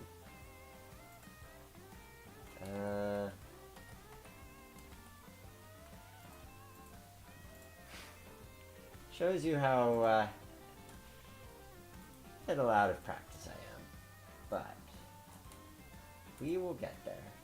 There we are. And okay. Now we should have our switch points. There we go. And it should work. And it should work. And thank goodness it does, in fact, work. So I need to move that switch stand over there. Oh, well, actually, I need a number 1 for that side, so it's the target faces the right way. And that one, I also want to put on the inside, which means it also needs to be one of these guys. So there we go. Okay, let us take a step back. Oh, Violet. Being honest, it feels like the forest scene's been pushed a touch too far into the shop/station scene. Plop a tree on the outside of the main line to split the machine shop and interchange, perhaps. Well, we can certainly try that. Maybe that's the key, is just we do put the trees there. Yeah, I see what you mean, Violet, and I think you're right. I think, yeah, it blends a bit, but honestly, in real life, when you go to Wiscasset and you see, hey, here's the engine facility, here's the main line, and they're pretty much right next to each other. Yeah, that's a fair point. Okay, so let us stand back and take a look at what we've got in the view without the spinning circles. We have our engine terminal scene with our shops and so forth. We have our boxcar transloading. Yeah, I guess you'd call that transloading. Probably gonna have to put that. Oh, I just realized I want to do this. So I need to lower this platform a bit more, and then I'm gonna make a ramp down to there. Okay, so I'll play with that. We've got our town scene, which I think we'll put some cars along here, and we'll just pretend the road's behind us, or where people stand. We've got our sawmill so as to have a place for those pulpwood cars. We have our little river scene with the boat, our woods, our depot, our run-through depot, which I'm glad I thought of that, because that I am liking that the more I look at it. Logging camp, team track, split off into our crossing scene, another wood scene that gives a nice sense of distance and running. I'll need to replace more of these switch stands. And then we're back at the main shop. Something else I should mention before I go back to fixing other bits. Something that I maybe you did or didn't notice about the nature of this design is that you'll notice that we do have a run around here, but obviously we don't have one here. And to do one would have meant making compromises on the space that I didn't feel like making as far as the yards and such were concerned. So without 2 runarounds, I wanted to make it so that every siding that's worked faces the same direction. So your train that's working here, when it goes to from town 1 to town 2, all the cars are already on the right side. Now, the thought that this gives me is, technically that means that you're running a train from this side, you go here, you work these sidings, and then you're going back to town this way. So you're treating the loop as a loop rather than an out and back. And that's true. I see that as a kind of another element of compromise. I think it's one of those, don't think about it so hard. It's true that, yes, the Forneys are great as dual directional locomotives. And I could totally see if you wanted to build a second passing siding so you have the ability to run around the train. It's just that I think that if we want to keep this a bridge, there's not really the ability to do that. I mean, maybe we could throw it curve turn off from here, but then you're compromising the ability to have a mill track. So I think I'm comfortable with that as an exchange. And truth be told, if you wanted to emulate running around the train over here, uh, and so you let's say, or even let's pretend you're wanting this to be your primary run. So you're treating it like you're departing here, you do some circuits, you arrive here, you work, and then you go back. You could run around your train just by virtue of having your locomotive do a full loop to go to the other side. Is it cheating? Yes. But again, compromises. And it's all about what compromises you are willing to make for your own operational satisfaction. And we can kind of try a myriad of them when we play test this in about 15 minutes. Borrow a little from the Merc Yeoman's branch's operating scheme and you can run out and back, no problem. Oh man, it's been so long since I played with the Merc, I forget what I'm supposed to borrow from that. Oh, using the same run around for the multiple times. Yeah, that too. You could treat it as like your train's built up and then you run around here and then you do your runs. Kind of a multitude of ways of doing it. I want to get some textures down. I want to do some degree of fine detailing and then I want to run it. So we're going to do textures and we're going to do PBR ballast. I forget what ballast this goes with. So we're going to experiment. Because I know there is a ballast with this. I'm going to look it up quickly.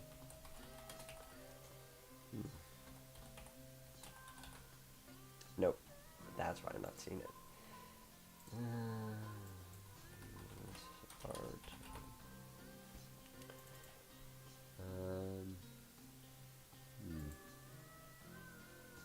Oh, I know how to figure that out.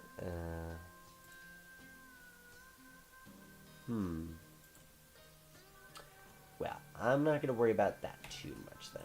They'll have somewhat mismatching ballast for the sake of being able to continue on with the stream of things. I just know I've seen that ballast before. It's like I've probably used that ballast. And I'm looking for something with just the right kind of look about it. Close enough. There we go. Here's our ballast for here. Probably mix some dirt into it just so it's not too perfect. Like, at one point in time it was perfect, and then nature happened, and then now it's less perfect. And it goes to about here, like so.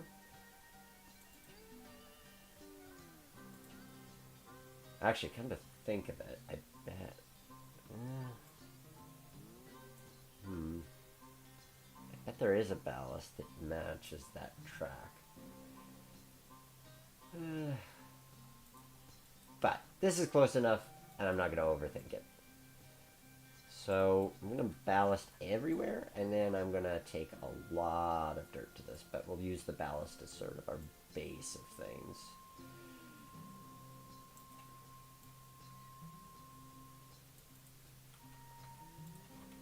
Part of my bias for using ballast too is that the folks in Wiscasset have really well kept track. So my vision of a 2-foot railroad is one in which the ballast is seamless, even though that's definitely not how it was in the 1930s, which is the time period that we're modeling. But we'll use that as an initial base of things and we'll work off of that.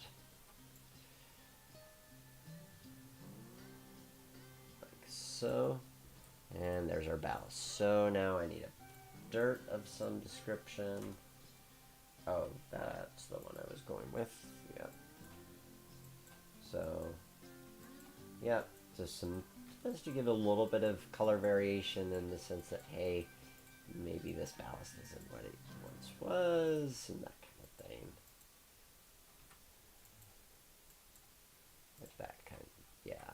sort of look. I kind of want to use a PBR mud for here almost. Something along those lines I think would look good here. Let me see.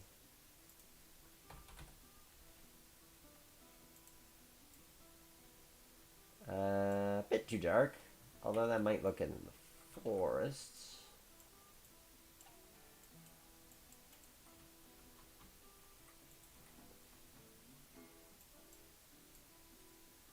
Like so. Because then it can definitely get muddy back there. Yeah, that looks nice. Soil texture 5, yeah, that's a good one too.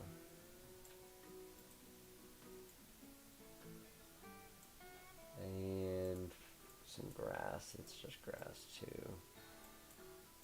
Here I feel like I really need to, oh, let me close that so it's not doing funky things.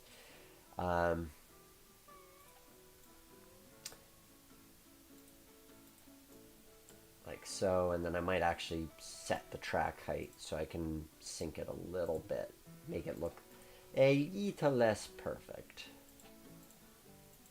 There we go. And I'll set those heights so that nothing funky happens with them.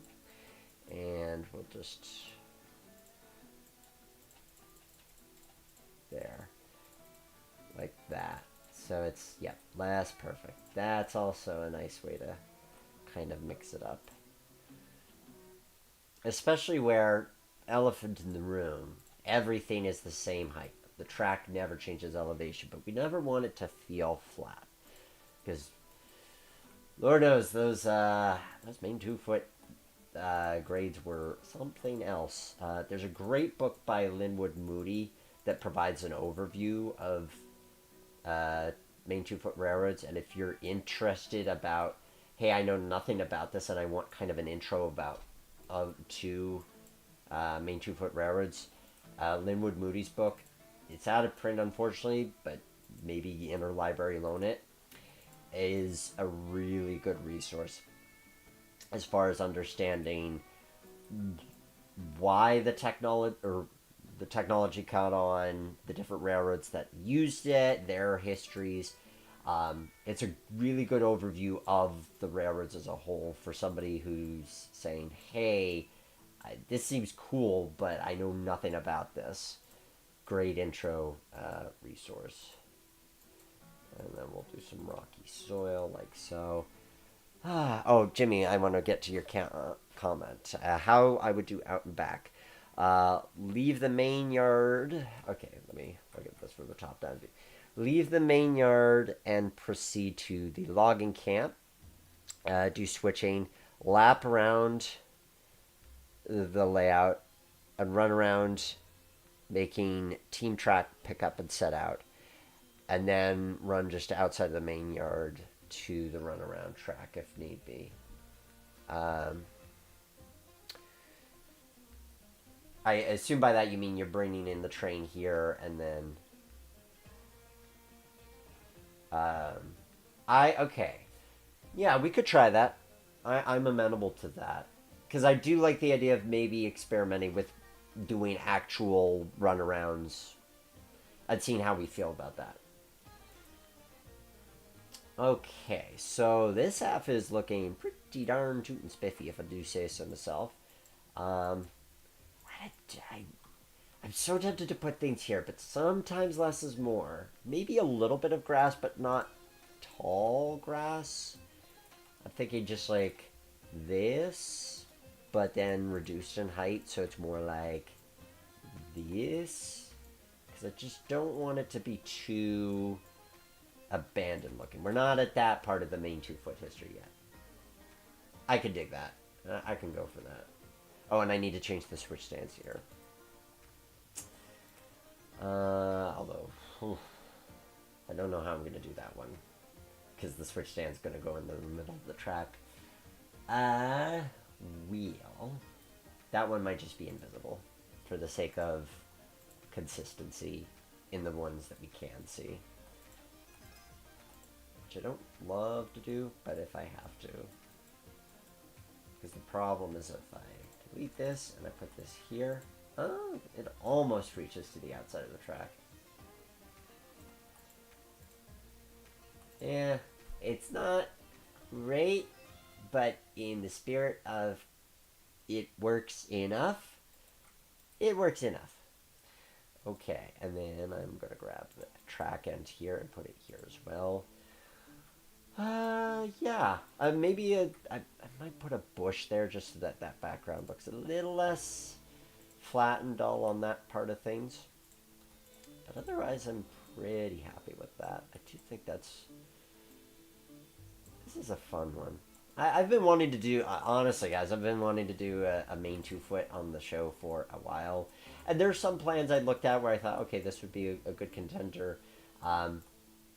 But yay for Trip commissioning this. And this is a good time to mention that if you're looking at this and going, well, that looks like fun, I'd certainly like to have my track plan tested out, because and he seems to know what he's doing. I do take commissions, and you can reach out to me at greattrainlayouts.com, which is also where the finished routes are released. That reminds me of another point I need to bring up, but I'll come back to that in a moment. The point is, you go to the website, you can play with these once they're out there, and contact me, and I'd be happy to work with you to make your vision be closer to a reality. So you can see what it looks like. You can test different operating schemes, whatever suits your fancy. So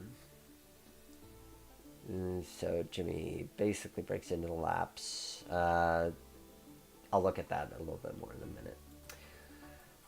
So the other thing I wanted to say while I'm thinking of it is I've got a little bit of a call for help. Not a dire call for help, but I am putting out a call for help to you who are watching this present or in the future.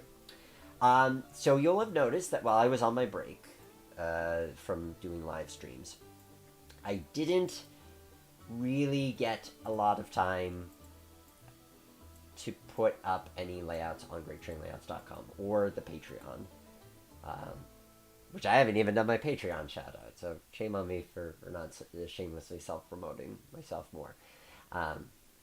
So, point is that I have a bunch of track plans that are waiting to go that have not seen the light of day simply because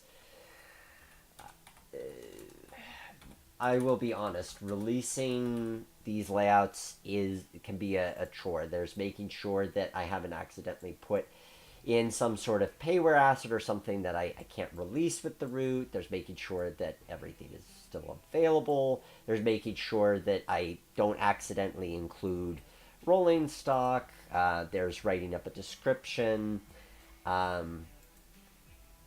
There's and taking screenshots. Do I like that? Maybe a bit too rocky. Point is that there is a lot, and not a lot in terms of like it's an unbearable amount of work, but as I said earlier, Great Train Layouts is something that I do for fun.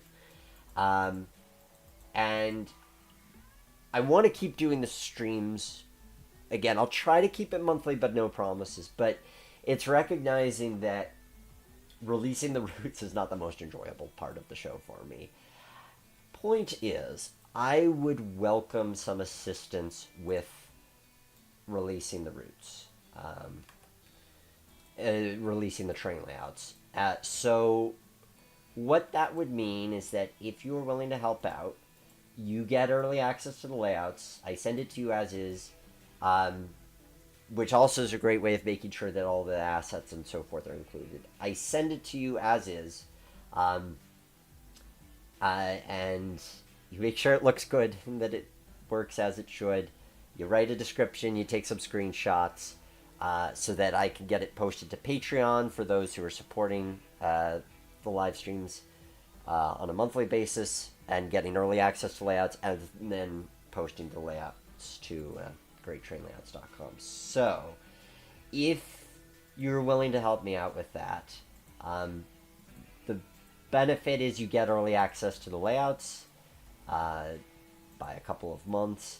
It would help me tremendously because I would like to get more of these out, but it is a chore. it's more of a chore. And so the result is, because it's something I do for fun, I get to it when I get to it, kind of thing. But if somebody can help me out with some of the packaging logistics and so forth, that would be, and writing up descriptions of the operating scheme and so forth, that would be really beneficial. So if you can help me with that, please do reach out to me at Great Train Layouts Live. No, not live. GreatTrainLayouts.com, and let me know. Would really appreciate your help. So, I wanted to do parked cars somewhere. Do I want to do parked cars here? Yes. In which case I need to make this more, like, there we go, like that. That looks good. And let's look for 1930s cars that I can include. Some of these, yeah.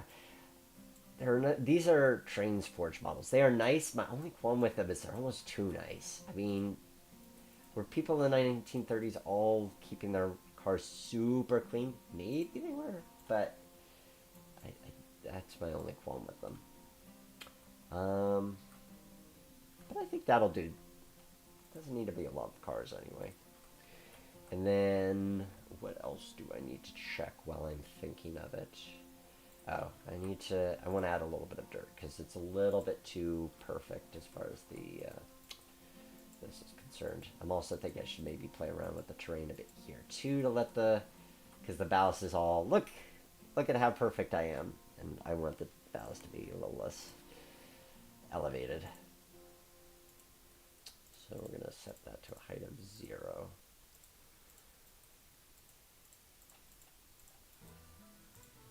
So, and then I'm gonna raise the terrain by an itty bitty bit, like so.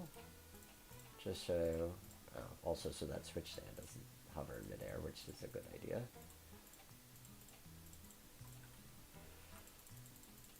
There we are. I like how that looks. Okay, that can keep its ballast. That should probably be like so. What else am I forgetting? We're right, man, we are right at 9 o'clock, which is, usually it's the part, this is where I'm still finishing up things for another 15 minutes. I want to call this, if not done, then good enough for playtime. What do you guys think of the state this is? And I'm going to switch over, and I'm going to read some of your comments. Oh, I'm going to read Jimmy's comment. And you can let me know what you think. I am pretty happy with that. Does a lot and a little, but it's not too busy. I think we hit the right balance.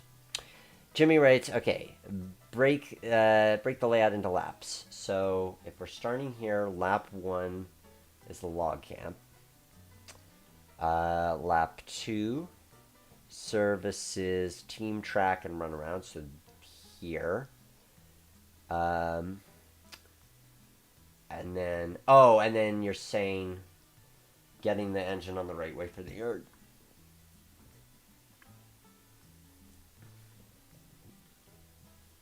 Oh, if you were to...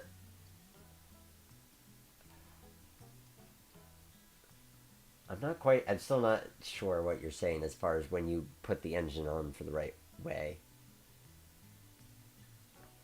So I'm inclined to run it where we're going to take the cars out and we'll go for laps. I still like the idea of treating this as if it was a different place than this, because then it gives us a reason to extend it rather than doing all of our switching at once. And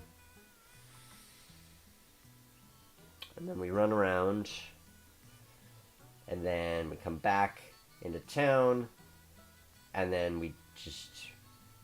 I think it's still probably going to be easier to put the locomotive on the right way just by doing a loop there, and then we switch it. I'm glad you love it, Trip. Since you commissioned it, I'm really glad that you love it.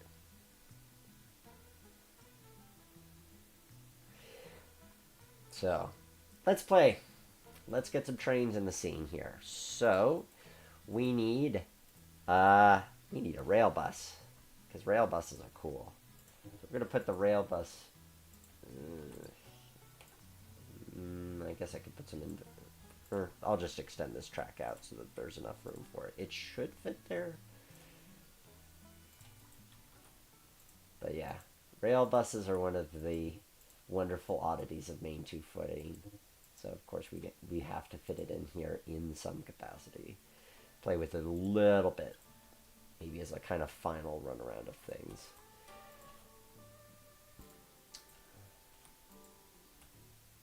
Okay, so we'll ignore that it's sticking out of the backdrop because I can't get it closer to the turntable yet. And then our power for today is going to be number 10. Let's see which version we like best. Do we want the 20s version or the 30s version? Do we like big, tall number plate? Or do we like more conventional look? I could go either way on this. Oh, and different windows, I guess. Back to the yard, run around again so you don't trap the locomotive. Oh, okay. I see what you're saying. I see what you're saying. I got you now, Jimmy. We're good. I feel like doing the 20s version. That's more the vibe I'm feeling today. So we're going to start our day off in the engine house. We're going to run this, especially because the operations here aren't too complicated. We're going to do a full run through of starting off from the engine house, putting the train together, all that good stuff.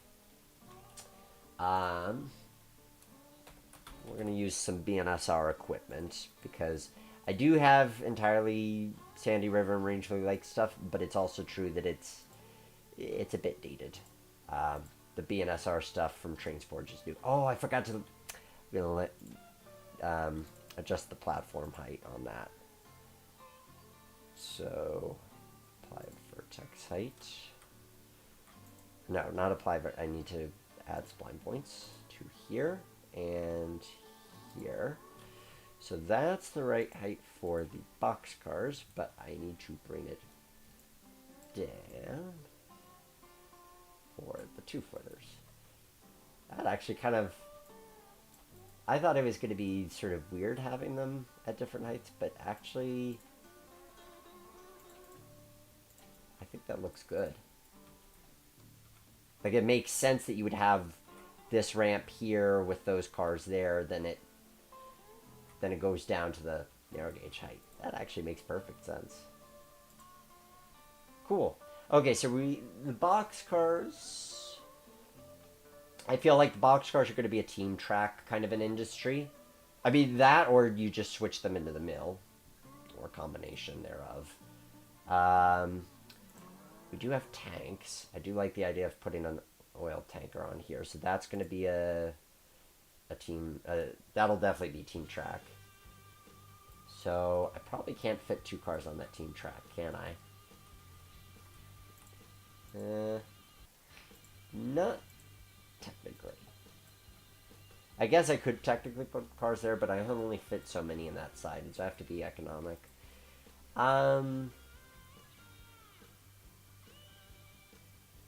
Could also say that they're parked out on the runaround. Pretend that's an industry of its own. Oh, I know. We'll just say that this is parts for here. How many cars can I fit in here anyway? I could comfortably fit 2. Well, I really feel like those both need to be logging flats. If I only take 1 logging flat... Yeah. Okay. Let me get my logging flats. Wait. Do I have BNSR flats? Yes. Can I load them with pulpwood? I can't. Well, I can load them with finished lumber product. Can I load them with pulpwood? I can load them with logs. Yeah. I want pulpwood flats. I'm going to use the SR&RL cars, even though they're not quite as nice as these guys, but they will do what I'm looking to do. Who's coach combine? Oh, right. Next vote you guys get to cast. Are we going to run with a caboose? Or are we going to run with a combine? You get to decide. Cast your vote, caboose or combine. While you decide, I'm going to get the flat cars placed. And I'm going to get them loaded. Like, that's not what I thought it was going to be.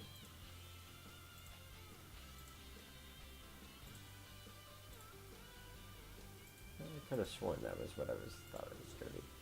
Oh, no, I need the 28 flats for that. Okay. So those are going to be empty anyway, so I should leave them as such. And then we'll put these here. And do these have what I need as far as the right pulpwood kind of... There we go. Although, not quite measured. 0. And maybe this. Nope, that's just gear.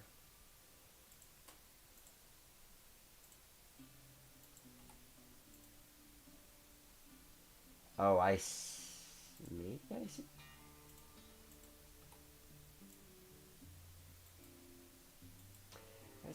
Oh, that's what I'm looking for. The pulpwood flats. There we go. That's the car. Here we go. Pulpwood flats. There we go. And we just put 1. That's what I wanted. There. Beautiful pulpwood flat cars. And then we'll put a couple of empty ones here. Like so. So that's just a straight out and back exchange. And then we're going to be bringing in, actually instead of 2, but maybe we'll leave 1 just for, no. We're going to be bringing in machine parts, an empty flat, and the tank car to the industry. Or, there we go.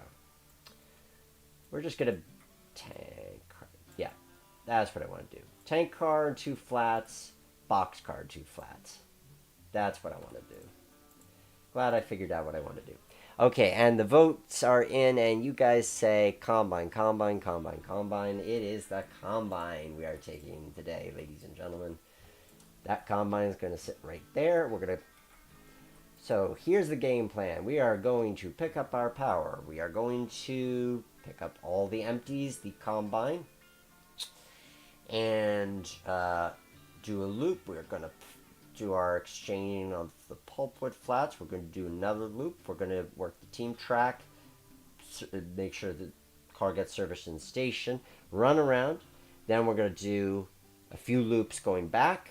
And right before we go into the yard, we're going to do our second run around so that we're pushing cars back into the yard. That is what we are going to do. And with that said, let's do it.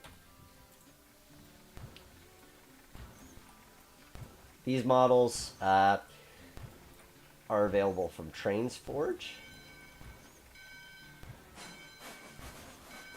And they really are super nice models.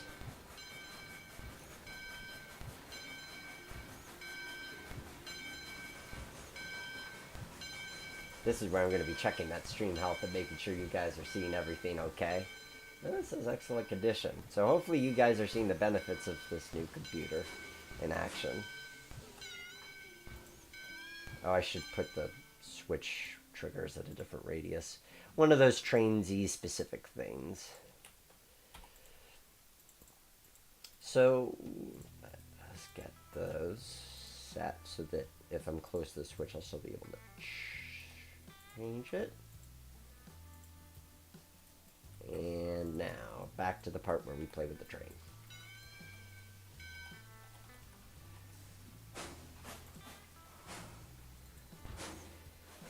So we are going to pick up our empties, and then we're going to pick up our combine.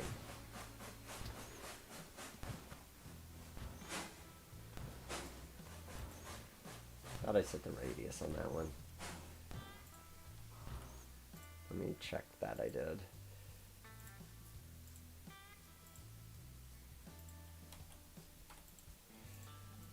There.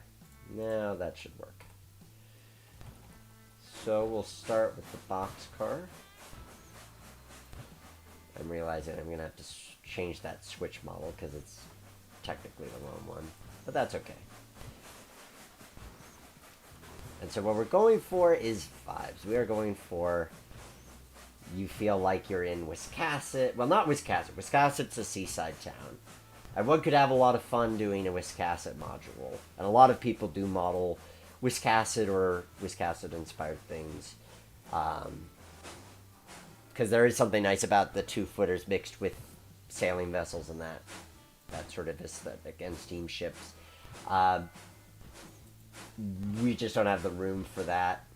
Not with the turns. I think it would be not impossible, but hard, and would require having really nice backdrops. This is also where you can see how tiny these are compared to the big box cars of the standard gauge. And we'll grab our empty flats.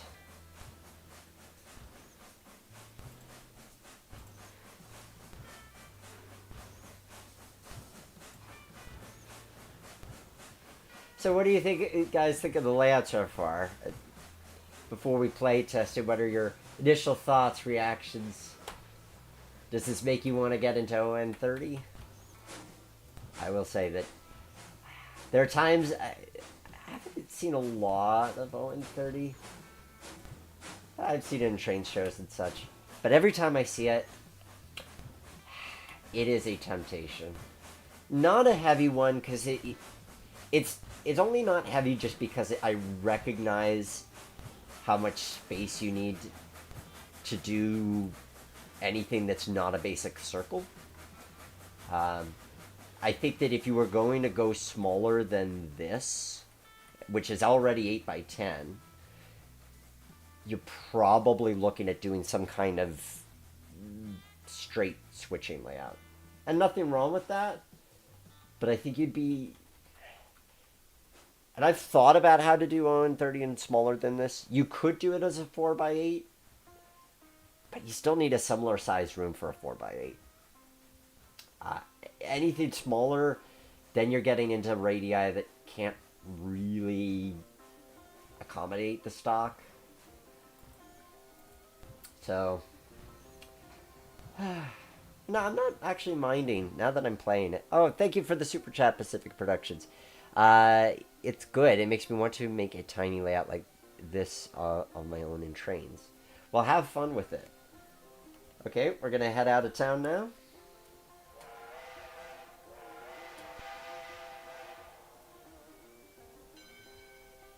And now we'll take advantage of the ability to look behind us. I'm also going to make sure my switches are set, because you guys know I'm very good at forgetting that part of the show and regretting that later. So I'm going to wait until we pass here so I get this switch set, and then I'll properly ride along. Oh. But yes. Ooh, that makes me happy.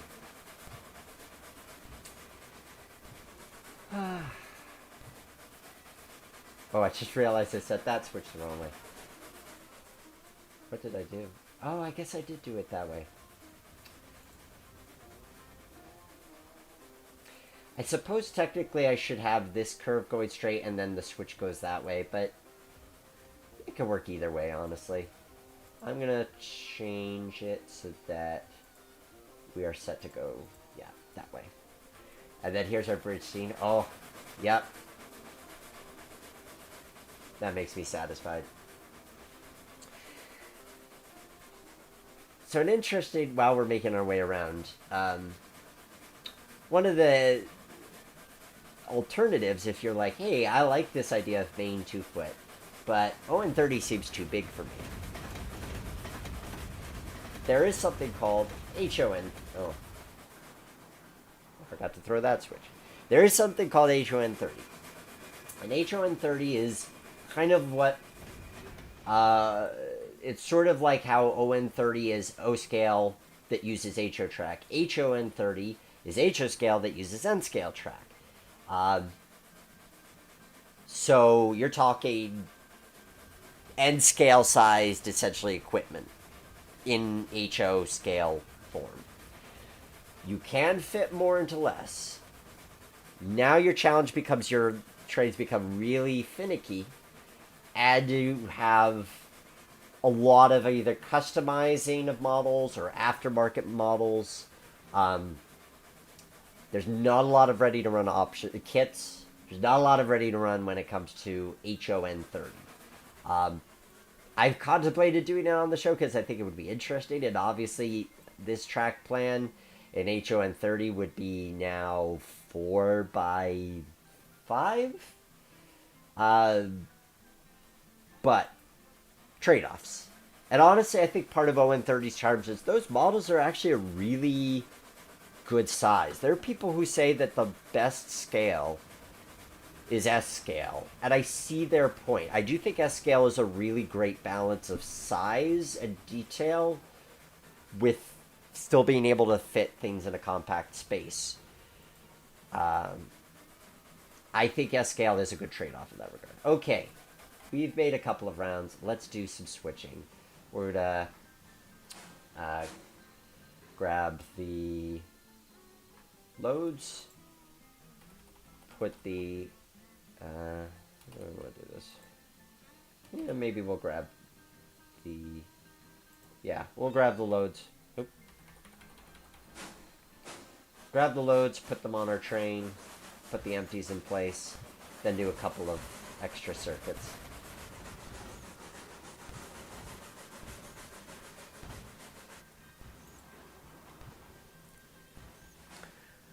And Maine Central. This layout honestly makes me want to build a Maine 2-foot layout. Yeah, although I'll say your 009 layout is pretty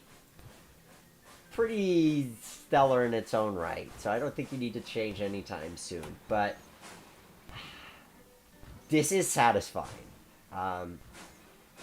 There's a lot that we could do. I mean, there's a lot you could do with ON30, and I think there's, well, come to think of it, we did ON30 last year with that sort of Yellowstone-inspired track plan with the 460s.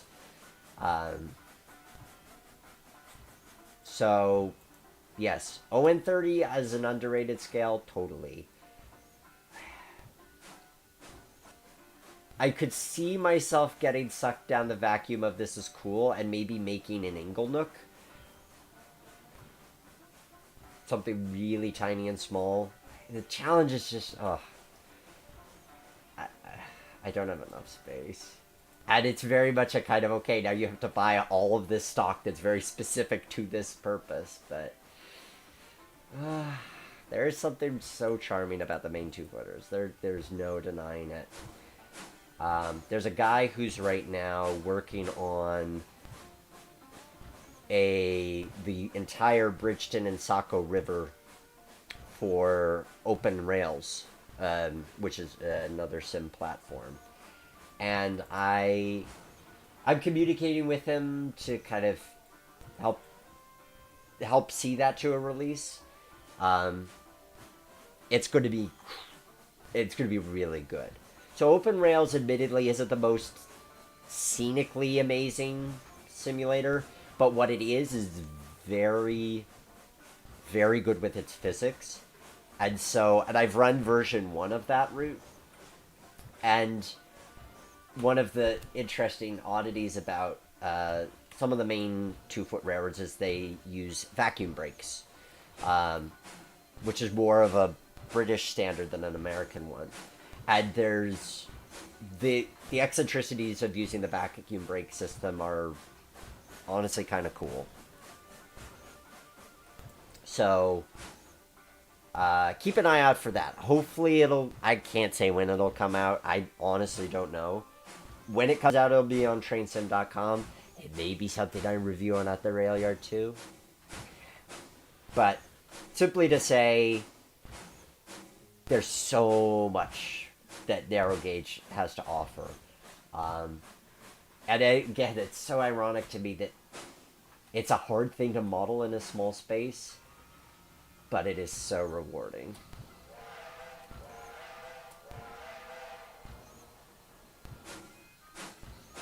And here we go. We did our log swap.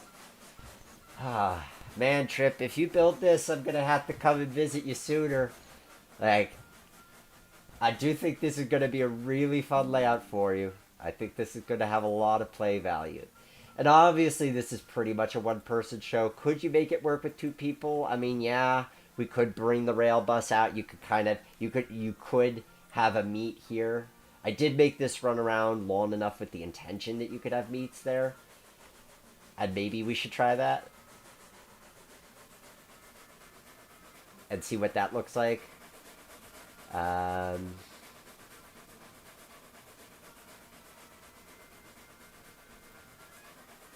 but but it's probably largely a one-person operation. But that's okay. Nothing wrong with it being a one-person operation. I think there's a lot that could be enjoyed solo. And you could still do two people by way of having one person be engineer, one person be conductor. A lot you could do on that front.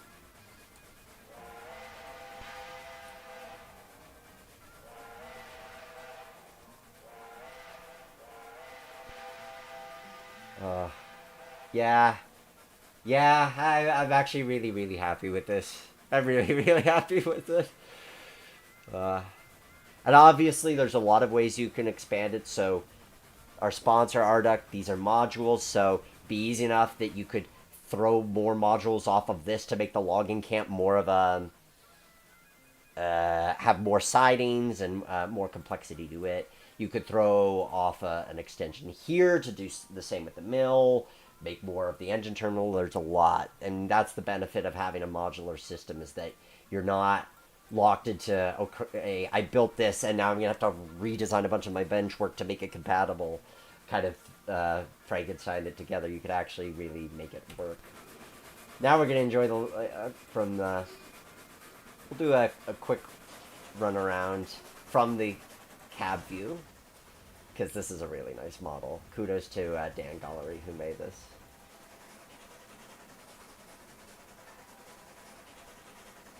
The view all of us wish we could have with our model trains, being able to actually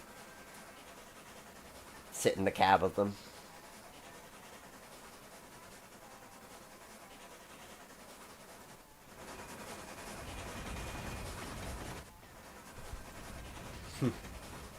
Yeah, this makes me happy. I love how this turned out. And from an expense standpoint, let's talk about this from an expense standpoint as I finish this loop, and then I'm going to get into my next round of switching at the end of the line here. So you've got 1, 2, 3, 4, 5, 6, 7, 8 switches. Not too bad. That's not a ton of money spent into switches. Your turntable, you can get N scale turntables that are like 130 scale feet in N scale that are really small in HO and even smaller in O. Because I did that for my first layout, the Fonda Johnstown and Gloversville, the Brodalbin layout, which I live streamed. I guess that was also last year, maybe 2 years ago. Man, time flies. Point is that layout has a turntable on it, and when I built it in real life, I used an N-scale turntable to model a branch line. So you could get an N-scale turntable for that. Building kits, it's O-scale. There's actually quite a few kits that do O-scale, laser kits, and so forth, so you don't have to get crazy with scratch building. Oh, I forgot to stop the dream. Okay. This time we're going to bring it in on the passing siding for a little bit of variety. So it's not an insanely expensive design. There's not a lot. I mean, and if you want to save money even further, instead of using actual On30 track, just use HO and modify the ties. It's not quite a one-for-one, but it's a way of saving money.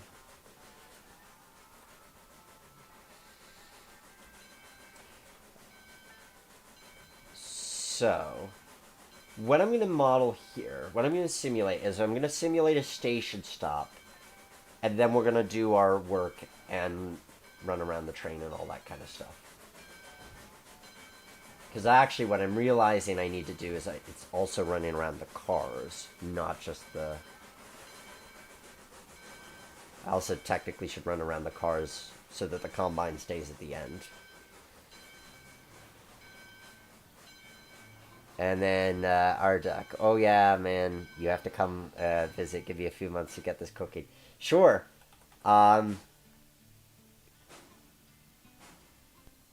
Certainly. If you get the materials lined up, I'll help you do stuff with it too, man. This would be a fun build. This would be a super fun build.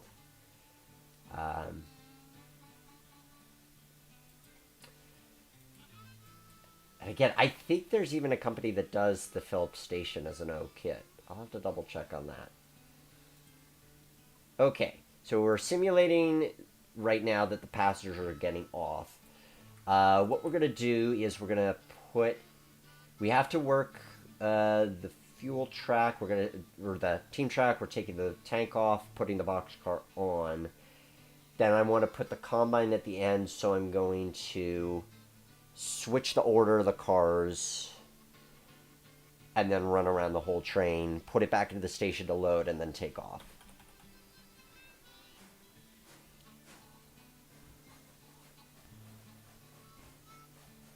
And I think what's going to make the most sense. And Jimmy brings up a good point with how we've been running it.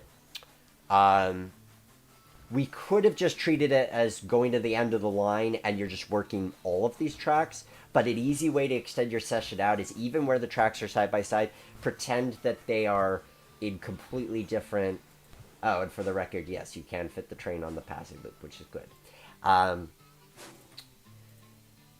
But pretend they're in completely different towns or different areas, because then it gives you an excuse to do extra laps. And it spaces your switching out a bit more, so you don't have all of it at one end, which I think is a great way to kind of break up the monotony of running or the monotony of switching. We're going to do our switcheroon. Speaking of which, we're going to grab our tank car, put it on, put the box car in the siding, move all of the freight cars to the passing track, grab the combine, put it on the end, run around everything, push it in the station. Yep, that's how we're going to do it.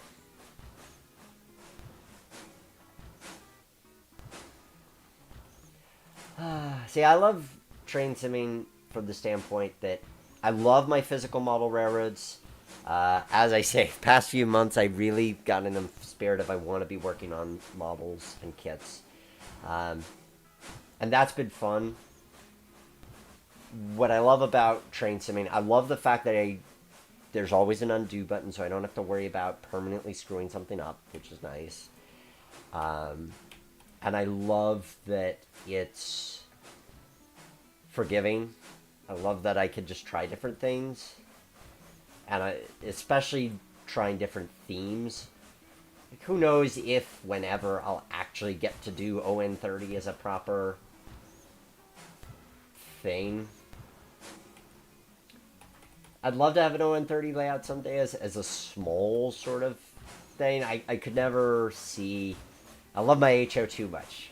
Now, yes, it's also true that technically I could run my HO on this layout because it is HO track, but let's be real. It's going to look like a park train. It's not going to look real.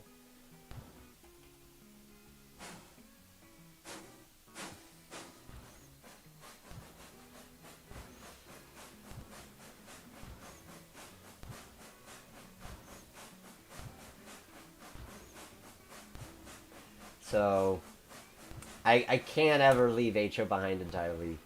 But could I see doing some sort of small 1x6 with this? Yeah. Something to say that I did. But part of the challenge is, I think, for me, I need the loop. And in that case, it's like, then I'd be more inclined to do a 4x8, but who knows what I'll actually end up doing. The indecision that comes with having so many different railroading interests from so many different eras. Hence, yay for being able to play with them here. Wait. Brain dead. Wrong cars. Not the switch I intended to throw.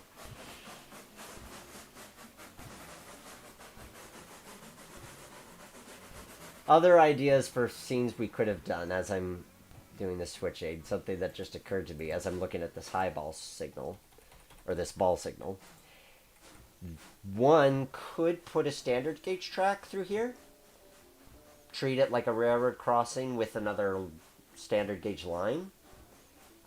There's a very infamous story about how the Wiscasset, Waterville, and Farmington never got to Farmington. Or well, at one point they were going to go for Quebec. They never made it to Quebec because the Maine Central, they would have had to cross the Maine Central. And the Maine Central's like, you can't cross as a grade. You'd have to build a bridge over our tracks, which would be impractical. And it went to the courts, and the courts are like, no, Maine Central, you do need to allow them to cross your track, but you get the right-of-way. So then the Maine Central just took this little branch and constantly started shuttling trains back and forth across it to make it impractical for the Wiscasset and Quebec to actually run trains beyond that point. So there's a lot of interesting drama in history with Maine two-foot railroads. They are severely underrated in railroad history because I think people see them and go, "Oh, that's cute. That's quaint. That's cheeky." But they were characters, and the people involved with them were also characters. And the people who are involved with them now are the best kind of characters. I have some great friends who are involved with Maine two-foot railroads, especially up in Wiscasset. So, good people. Now we're going to grab the combine. We are going to put it on the tail of the train, and then we're going to run around, go back to our station to load it, and then take off. And this is a way of being able to make the most of the operations, is because it, here we have, there's not a lot of tracks here, and yet, just by virtue of doing this, okay, we need to run around and arrange it. This is the way to maximize the fun of the means. Thanks for the super chat, Pacific Production. Good old railroad drama, my kind of tea. Well, if you like your drama, you've come to the right hobby. It's a good hobby, but there's plenty of drama. You get used to it. Okay, so now that I've parked it here, I can go and run around it.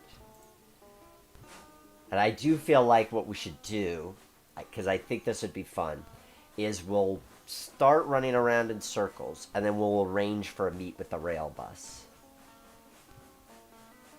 Just to provide some flavor. And what we'll do, because I like this idea, we're going to pull it up to the water tower. We'll pull it up to the water tower to refuel. While it's refueling, this water tower isn't actually active, so we have to just use our imaginations. But while it is refueling, we're going to get the rail car out, and we'll get it set up over here at... Oh, we never did name these towns. Throw some name suggestions in the chat. I'm all ears for something more exciting than Town A and Town B. And we'll get that situated.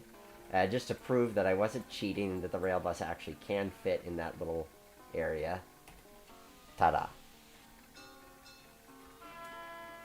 Such a cute little thing.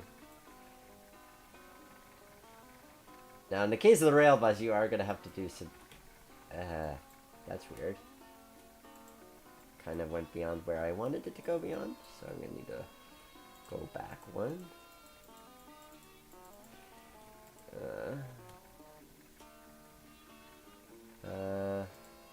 Interesting. Weird. How's the track? Oh, the track's rusty. I see. The track's there, but it doesn't actually function. Okay. We're going to pretend we do that. We're going to bring it off of this track instead. Okay. At first I'm thinking that it's broken, and then I realize, oh, there's a reason that track is rusty. Now, can we fit it on the turntable? Yep, we're good. And then we're gonna... How do I want to turn? Well, we're gonna be going that way. I mean, technically it's gonna be going backwards at one point, or we just have to complete a loop another way, but that works. Moment to admire our shop complex. Obviously, you could do a lot with backgrounds here too, a lot with people figures. I like it. I do like it. I think that I like how tucked. I like how having the trees here really narrows the focus. The key with any small layout, in my opinion, is to find the ways to create natural scene dividers so that you have a sense of distance where one doesn't actually exist. Mayfield Junction and Woodstock. Also, that rail bus and the engine are fantastic models. Yeah, this one's an older one, but it's aged pretty well. It doesn't have much of a cab view, but it's still kind of cute. And the real one of these survives, and I forget where it's at currently, because I think Maine Narrow Gauge Museum technically owns it, but I think they loaned it to Booth Bay. But yes, it's things like this. On30 is definitely a platform that has personality. There's a lot that people do for their backwoods railroads that are old vehicles converted into trains, that kind of stuff. Okay, I like the idea of Mayfield Junction Woodstock. So so this will be Mayfield Junction, which I can't change the station name, but we'll just know it as Mayfield Junction and Woodstock. That seems fitting. So what I'm going to do is I am going to now get ourselves set up for the return trip. And make sure the switch is set the right way. It is. We're going to have a moment of ambience and appreciate the view from here.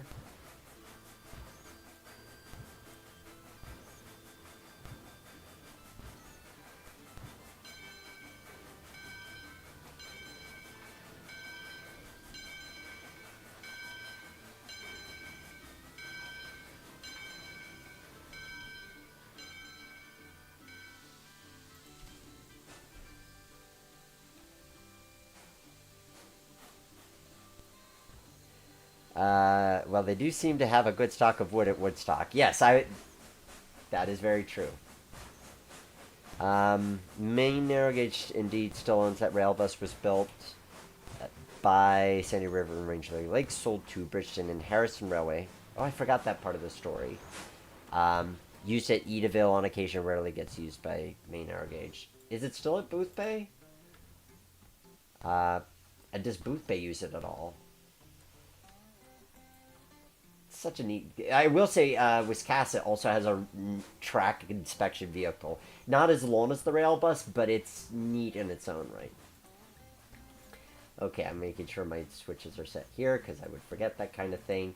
We're going to go for our station stop, and then we're going to bring the rail bus out to have a meet with the train.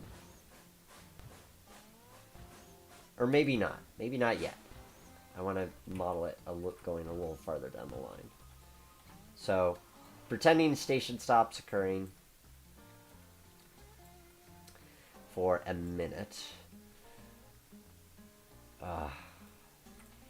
Yeah. Yeah, this is a design that makes me happy. So, and again, so while we're waiting for that station stop, I can make a Patreon shout out. If you like what you see here, you want early access to the train layouts before they become publicly available on greattrainlayouts.com. You can become a Patreon member over at patreon.com/the roundhouse. You'll be supporting the live streams. You'll be supporting the podcast. So I really appreciate that. And I know I haven't been releasing a lot of routes or train layouts lately, so I appreciate your patience. And if you want to help me to get some of those layouts out the door, please do reach out to me at greattrainlayouts.com. All right, with that said, I say it's time for all aboard.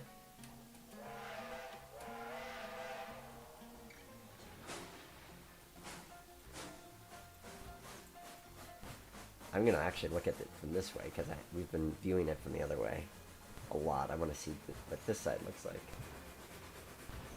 Oh. Yeah. I'm happy with how that looks because even having the background of the other buildings, yes, it doesn't fit in terms of the geography, but it does look cool. Oh, I'd better make sure I threw those switches because otherwise... Of course I didn't throw those switches. 1 minute. I'm like, I know me, and me tends to forget to throw switches like that. I'm really good at forgetting to throw switches, so I'm gonna fix that and throw the switches. So here we go. But point is, you look across here, and that's picturesque in its own right. And here we are with the rail bus waiting to go. So we'll do a couple of laps with this guy, and we can enjoy the view from. We'll go to the engineer or the fireman's side. There we are. Now we can enjoy the view from this way as we see across the layout. Do a couple laps, and then we'll arrange for a meet with the rail bus. As far as I know, it's stored off-site at the home of a Maine narrow gauge board member, I believe, at the moment. Oh. Good to know.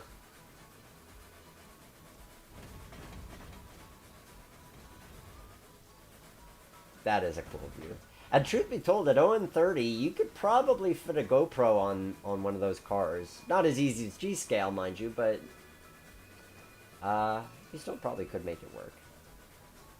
Okay, so once our train passes here, I'm going to let the rail bus out. We're going to have a meet on the line. I am going to put this into the main. But I'm going to leave that set for the siding. And let's take a moment to just appreciate the vibe of the station here.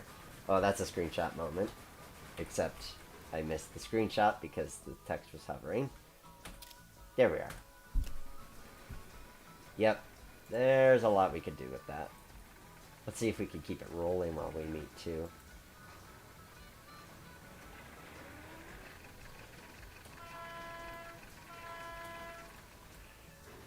See if I could get them to time at just the right time. I mean, one of them's gonna have to stop, and spoiler alert, it's gonna be the rail bus. Now, it's true if you had a second passing siding, then you could kind of keep them rolling and try to keep them crisscrossing each other. And I'd say if we had one more module, if this was a 10 by 10, there we are. We got the rail bus tucked away. And we'll let the train do a loop, and then we'll let the rail bus do a loop. If we had one more module, sorry, this way, then we could fit a switch in here, and then we could make this a runaround.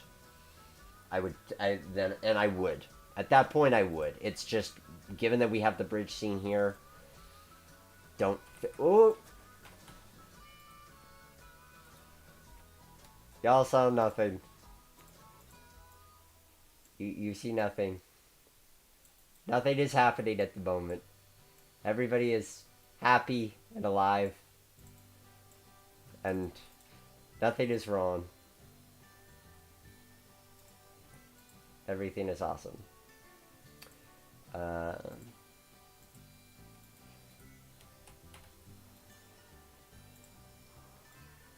I totally threw that switch to begin with. Yes, thank you, Jimmy, for reminding me of the main station switch as I read your comment after the fact. But as I was saying, with just 2 more feet, could absolutely put a switch there, and then I think it would be worth having both runarounds, because then it does make it a little bit easier. So what we're going to do is we're going to give the bus a go round, and then we're going to bring the train for its final loop, run the power around so we can do our switching in Mayfield Junction, and call it a day. And this will be a stream where everything happened within the exact time frame of 2 hours for a build and 1 hour for playtime.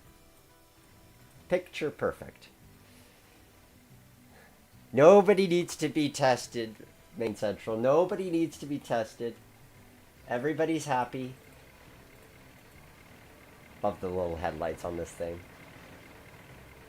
Oh, that is good. So we're doing our little loop with the rail bus. And then I'm going to do another loop with the train. Except I need to be able to... Actually, I'm going to put the rail bus away.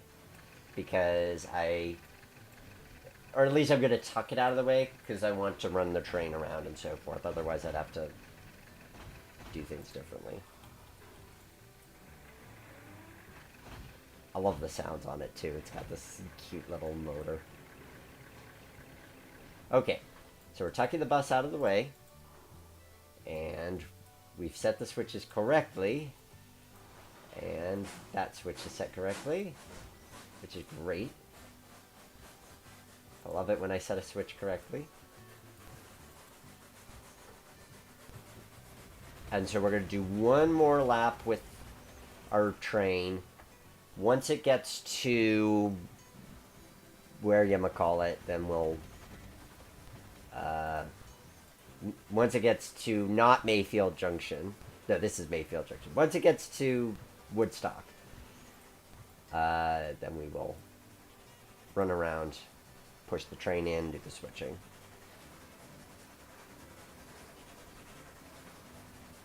Yeah, that makes me happy. Oh, I know, good view. Let's see what it looks like when the train's passing through the station here. That should be a good look. Okay, we've got ourselves lined up, and...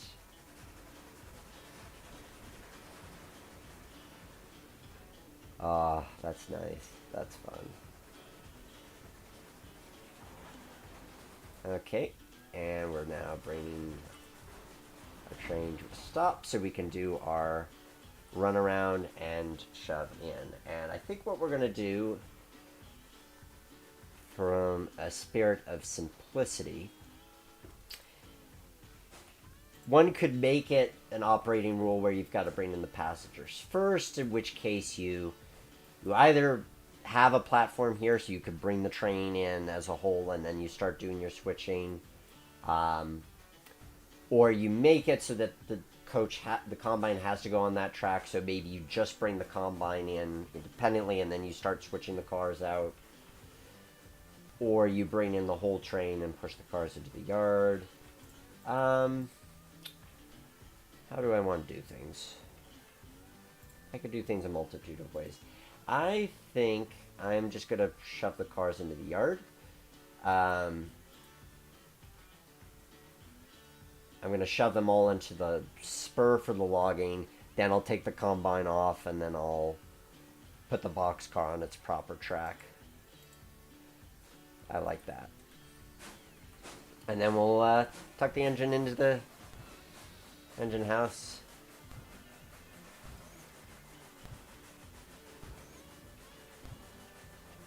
I guess I should let the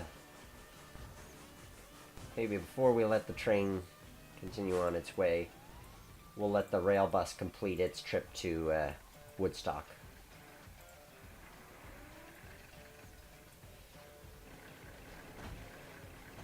And we'll enjoy the view from the cab as we pass by the train. That sounds like fun.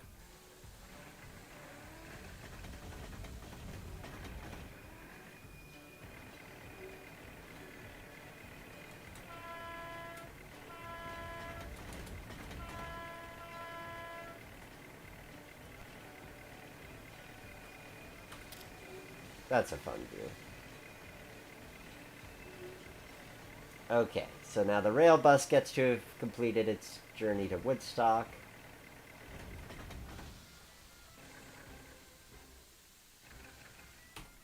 And we are going to complete our trip here by throwing the switch in the correct direction and also throw into the spur. The mill spur.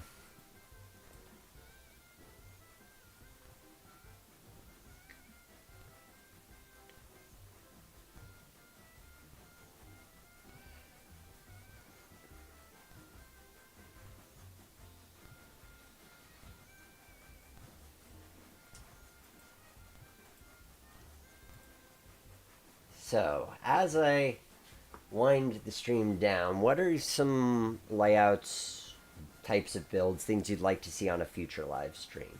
Can't always make promises, but I do value your input. I do want to make things that you want to watch. So if there's particular requests or points of interest,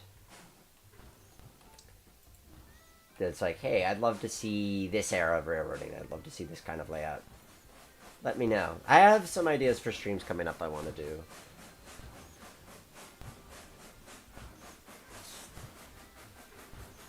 But I'm always open to suggestions. Okay, so that's our mill lumber flats out of the way. And now we're going to park our tank car for transloading. All the way down at the far end here.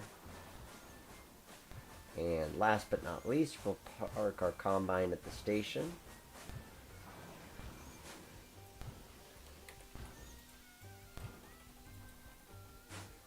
And I'm going to throw that switch so I don't forget to take us back into the engine shed once this is all said and done.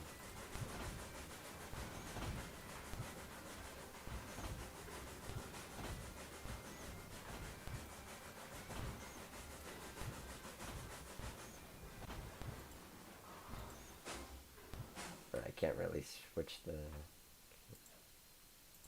Nope, not the switch. There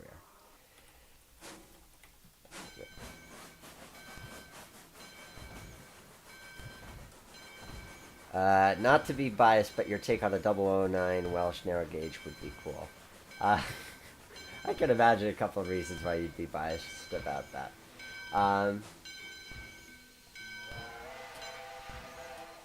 So... Yes, is a thing I want to do. Definitely had my eyes on doing something Talclin related for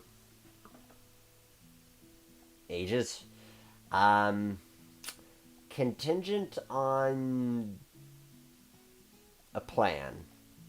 And I've seen some plans in Railway Modular that I could translate. I think I feel like it's going to be something like this where I probably end up doing it because somebody has a specific request for a specific layout that they want to see with a specific design.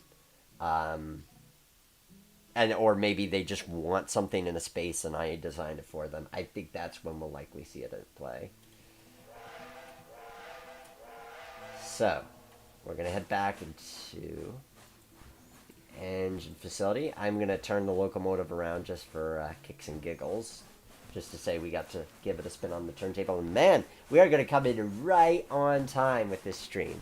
If that isn't perfect timing, I don't know what is. Nice to have one. Makes me feel like I need to in the future do more of these getting the room in shape kind of things where I know exactly how much it's going to take up. Because it definitely was nice to run this and know that it's essentially done, which also is going to make it easier to eventually get this one out the door. I have to make sure that I'm just right on the turntable, which I am. So we're going to click an arrow, any arrow. Come on, Trinity. Let me click your... Nope. There we go. Get to enjoy the view as it turns around. This has been a super fun one. Thank you, guys. Thank you to RDuck for commissioning the build and B sponsoring the stream. And again, even if you're not into model trains at all, you gotta check out the kits. The kits are super fun to build, super fun, relatively easy, a really great entertainment when you need a kind of straightforward type of project. So thank you for sponsoring. And again, if you want to see more of my work, download these routes, go to greattrainlayouts.com. You can link to the Patreon is there if you want to support me. Or commission me to help you to pre-visualize your layout, like we've done tonight with this On30. Woodstock and Mayfield. Maybe that's the name of the railroad, is the Woodstock and Mayfield. That could stick. So, one last overall look at the Woodstock and Mayfield, a 10-foot by 8-foot modular On30 narrow gauge 2-foot extravaganza. I think this would be a lot of fun to build. I think you could, and I should also say, of course, you could do this in HO, because it's even with HO track technically. So you could do this as an HO short line, and I think you'd get the same level of enjoyment out of it. Hopefully this has been helpful to you. Guys, it's been so great to be back. Again, I can't make any promises that I'll be consistent on the live streams in the coming months. I think I will. I think it's safe to say there will be one in September. I'm going to update the schedule on greattrainlayouts.com to reflect when the next one is happening. But just bear with me in case the fall gets busy, and at the end of the day, it's about having fun. It's about having the energy to be with you guys and enjoy doing this. If you have any other questions, feel free to reach out to me or leave a comment below if you're watching this after the fact. It's always wonderful to have your company. One last comment from...